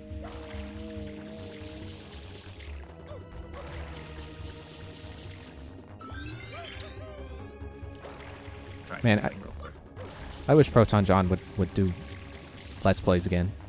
Like non-TRG Let's Plays that are not streams. Ah, man. He tried to do it for a while, but I mean, his schedule is just pretty packed, I assume. Yeah, and then I think his Xbox broke while he was doing Jet Set Radio. Oh no. I don't know if he's gotten that fixed yet, but if he did, he's probably just too frustrated to pick it back up. Which I understand. Like, I want his sanity to come first, so if this is what he needs to do, then that's fine. But I still miss him doing solo stuff. If you were wondering what I was doing, by the way, if you get hit by that fish as he's jumping through the air, you'll actually your iframes will take you through the lava, and you'll realize that it's just water with a kill plane on top of it. And the only good thing to dying in Corona Mountain a lot is that you get to hear the intro to the music a lot. Yeah, the best part of the song. This level kind of sucks as a final level, I'm going to be honest, but, you know. Yeah. Man, imagine a world where instead of Corona Mountain, we get, like, an entire, like, 8 Shine world with no Shadow Mario. Like, the 7th Shine is just something new. But I get them wanting it to be, like, a straight shot with nothing else to do but collect blue coins if that's something you care about. Yeah, but this is, like, completely... compared to Bowser in the Sky, this is an absolute disappointment. Oh yeah, definitely compared to that. Like, I when I did when I was going through that the first time, I thought that there was no red coins on on Bowser in the Sky, because I thought like, because I thought it was like Sunshine, where the last power star is the one that Bowser has. So I was at like, you know, I was like, oh, I'll get to what is it, like 149? 119. Oh, 119, and I'm like, okay, the last one will be from Bowser. And there's no red coins there because they probably just want you to go on a straight shot and not be distracted by red coins on the way to the final boss battle. You want to be hyped for the final boss battle. And then it turns out I was so wrong. And the red coins in Bowser in the Sky are mean. Are they? One of them in particular. The last one's very mean. Because it's behind the bridge. Oh yeah, that one. And there's also one that's just off a ledge on a smaller ledge. Oh yeah, that one too. Okay, yeah, I can see how that would mean. See, I had the wherewithal, is that the word? To think to look behind platforms. Foresight? Yeah, foresight. Because I was like, okay, they're probably gonna hide stuff where the camera is not inclined to be. So let me check all the sides here.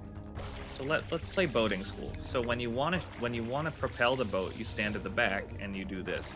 If you want to turn the boat, you go to the front and do it like this. Notice that when I spray to the left, the boat's momentum takes it clockwise. So you just do that. You want to stop the boat, you spray it in the other direction. Always turn from the front, never turn from the back, because that way you avoid propelling the boat forward. If you do it like this, you're propelling the boat forward and turning at the same time. That's not what you want. I just died on the boat as you were giving that advice. Probably harder when you're not looking at my screen. Or probably harder to internalize the lesson when you're not. I mean, I get what you're saying, but it wasn't working for me. I was like spraying from the back, and it's like, oh, you want to turn a little bit? And like, no, I want to go straight. You gotta stay like perfectly in the middle. It'll still kind of turn, but like. And also spray in bursts. Don't continuous spray, because that's when you're gonna go too fast and you're gonna crash into something. I love the guns that shoot in bursts. Actually, I've never really understood the point of a burst fire in guns.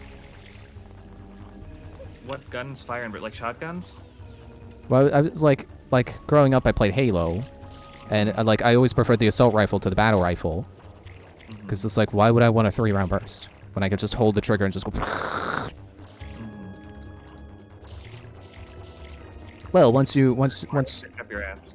Once recoil is something you have to consider, yeah, 3-round burst is pretty efficient. You know, I learned that from Borderlands, because there's guns that have like, you know, you have they're designed to have really high rates of fire, but then you spray your whole clip, and your accuracy is going all over the place. It's like, oh, okay, yeah, accuracy is an important thing, and I understand how a 3-round burst might help you more efficiently unload bullets.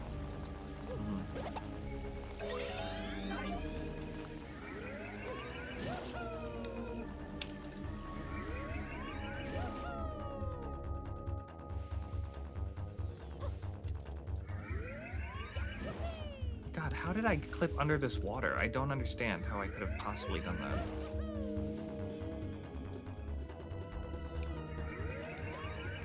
You're trying to replicate it? Yeah, it was like the most fluid motion I've ever done. Like, so let me try.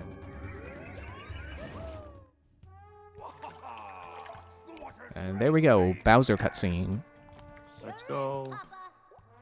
Come on in, Mama P. I can't believe the voice actors are not credited in this game. I think not. They're probably, I mean, to be honest, they probably just got a bunch of localizers to do it. You again? Still, Ever give up? Yeah, you would think.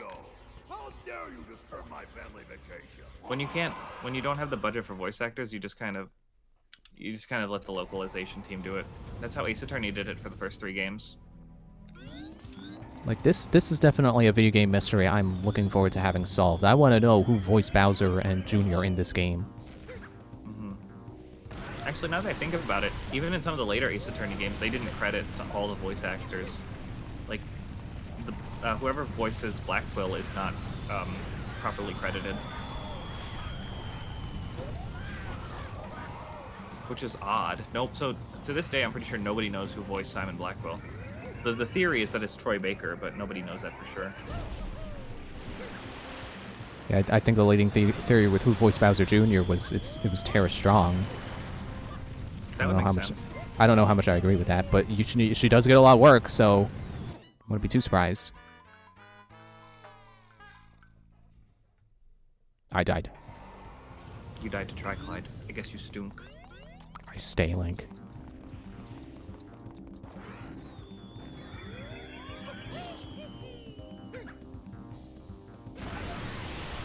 Can I throw this at you?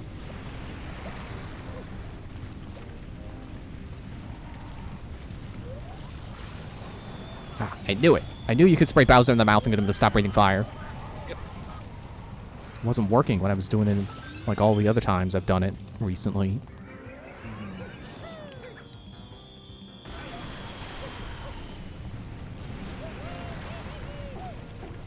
Ooh, oh, I was about to repeat history there. Oh my god, that's funny. Could this be the end of the game? I sure hope something else happens. Thanks, Banjo-Kazooie. I didn't know that was in the game. Never talked to that guy in the post game before. Ah, I fell again!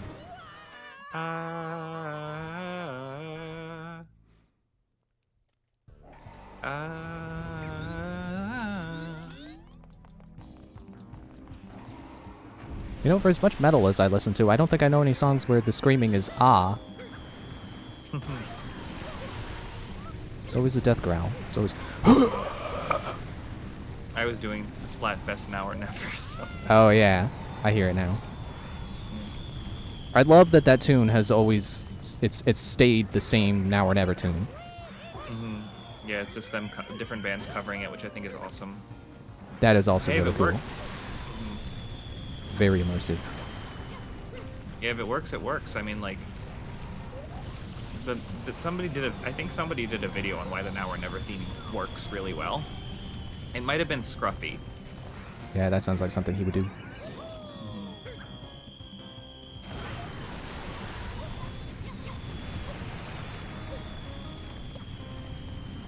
I hit that guy with a pineapple. Hell yeah.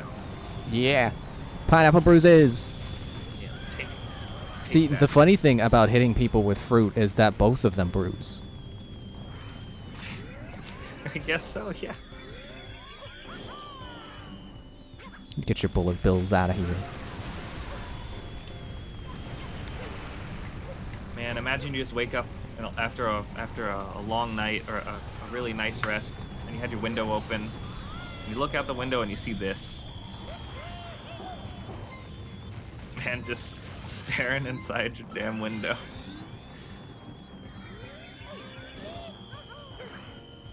I'd push him.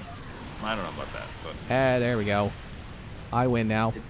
yeah, let's go. Definitely a step up from last time where I couldn't even beat the game and the time we were just hanging out after you beat the game. Debs alert. A red-hatted man is currently staring into the window of somebody's apartment.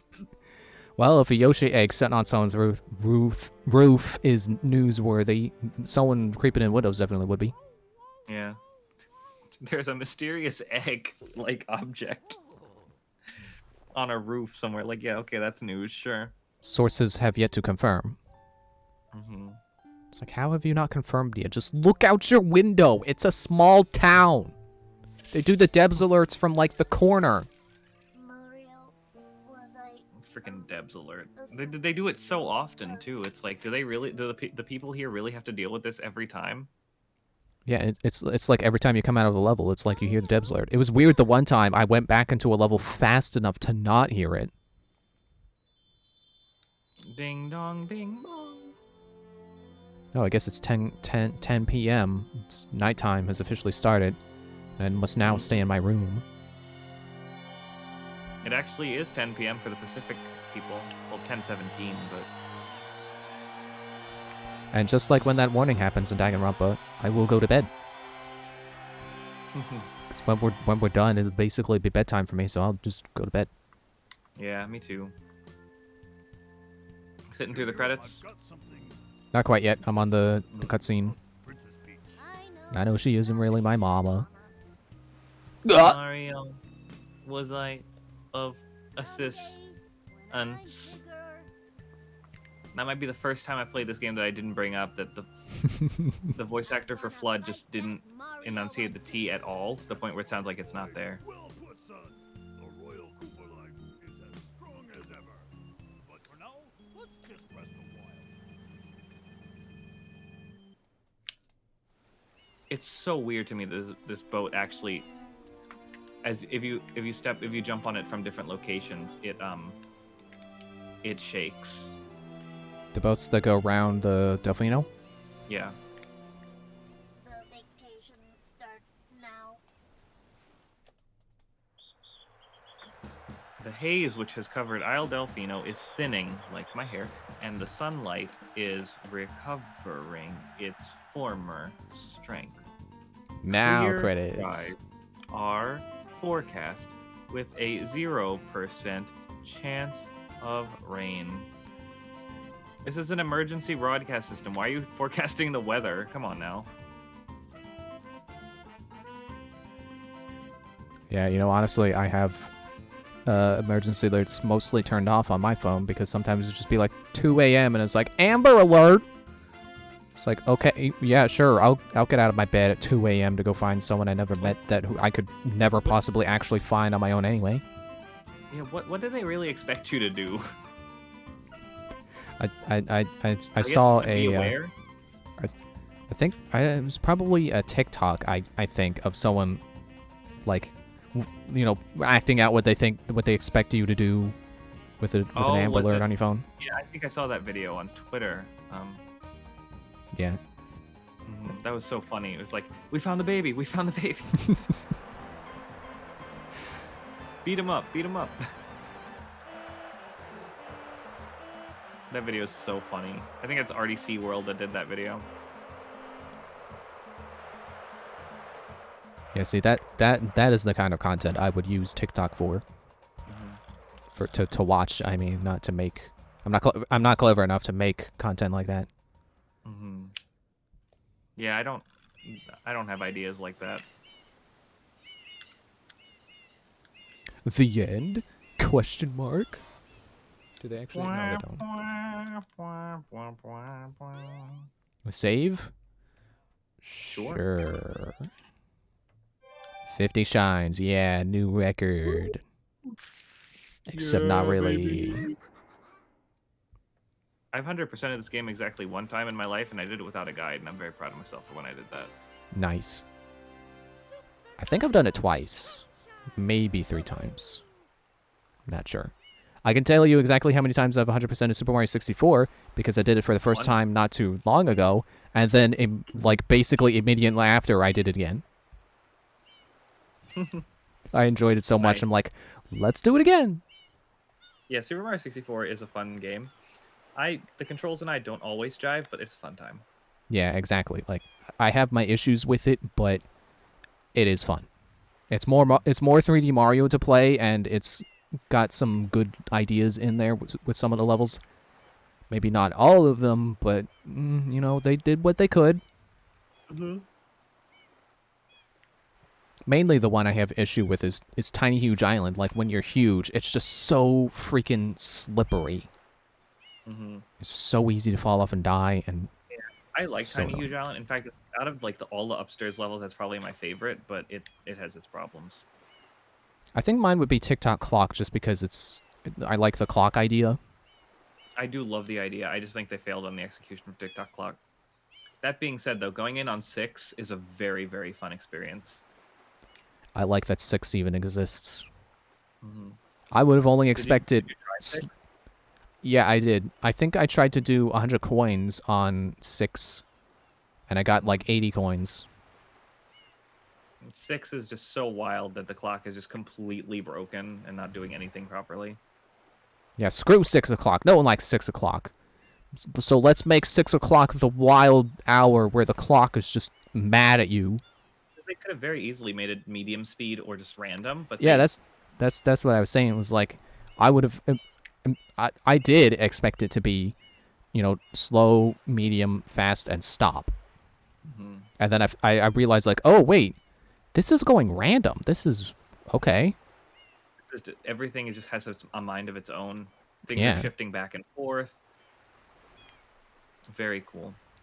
I think I got up, maybe to, like, 1/3 up the clock, and then I realized things were not synchronized. Hmm. It's so cool. I love TikTok clock for that. I think it's I just wish it was a better constructed level. I wish Mario didn't hit his head on the walls for no reason. Yeah. That is I'm that glad is that they made wall jumping easier in the future games.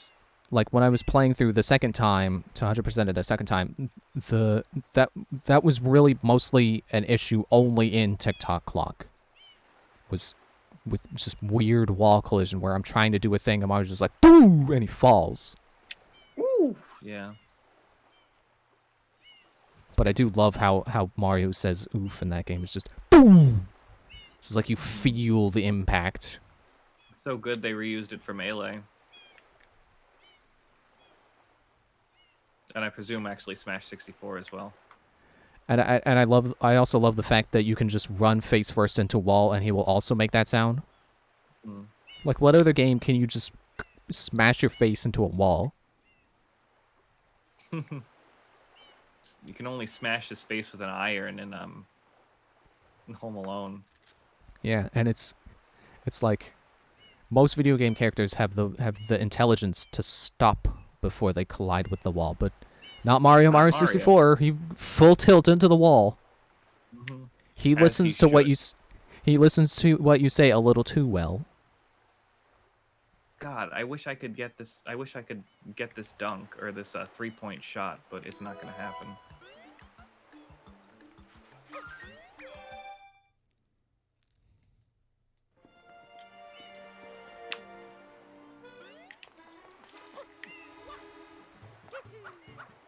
I guess it's time to wrap up, but I don't want to wrap up. Yeah, I'm trying to make the pineapple shot of the century. So, oh darn it, my pineapple died. All right, well that's enough of that. We should probably end it off. It is 1:30, just about. Yeah. I got work in the morning, but I'm working from home, so it doesn't bother me. But this has been a lot of fun. Thank you so much for racing. I know I did the thanks earlier, but I'm doing it again. Thank you so much for racing with me and for doing the stream and being flexible with me. Yeah, no problem. I'm happy to race. Let me do this. Let me get you a shout out for the man himself, Blue Coin. Give this guy a Thank you. follow. He's fun. We love Blue Coin. Thank you. What And are you working on right now? sorry, what were you saying? What are you working on right now, stream wise? Right now I'm not doing anything. I got 2 basically free days to just do whatever until I start something new. Next, not this Monday, not tomorrow, but the Monday after. I'm thinking I'll do Shadow the Hedgehog. Oh, nice. That edgy game where Shadow says "damn." Yeah. You know what we ought to do sometime? We gotta race Donkey Kong Country 2. Oh Lord, yeah, that'd be fun. You'll definitely beat me at. You can hear me say I hate this level for every level after like World 2. Yeah, you'll definitely beat me at that because I don't know any skips except for the one of the level that I dislike the most. Oh, I And don't that's do any of the skip. oh, okay. be So honest. maybe I do stand a chance, but yeah, I guess that's something to figure out later. I'll give you a few more months before I challenge you to another race, inadvertently. Yeah, inadvertent. I mean, I guess we Because just kind of talked about it, huh? yeah, because I was like, hey, yeah, it's funny that you're talking to me right now because I'm playing Sunshine and thinking about how I might do better next time we race. Yeah. And you were like, is that a challenge? Yeah. It's a very me response, I think. Because I'm down for whatever. I'm down to clown. Oh, I'm definitely down to climb. Mm-hmm. Oh, we know. But yeah, gonna probably wrap up here. Let's see if we got anybody who I can raid.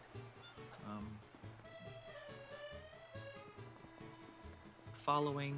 Oh, didn't mean to do that.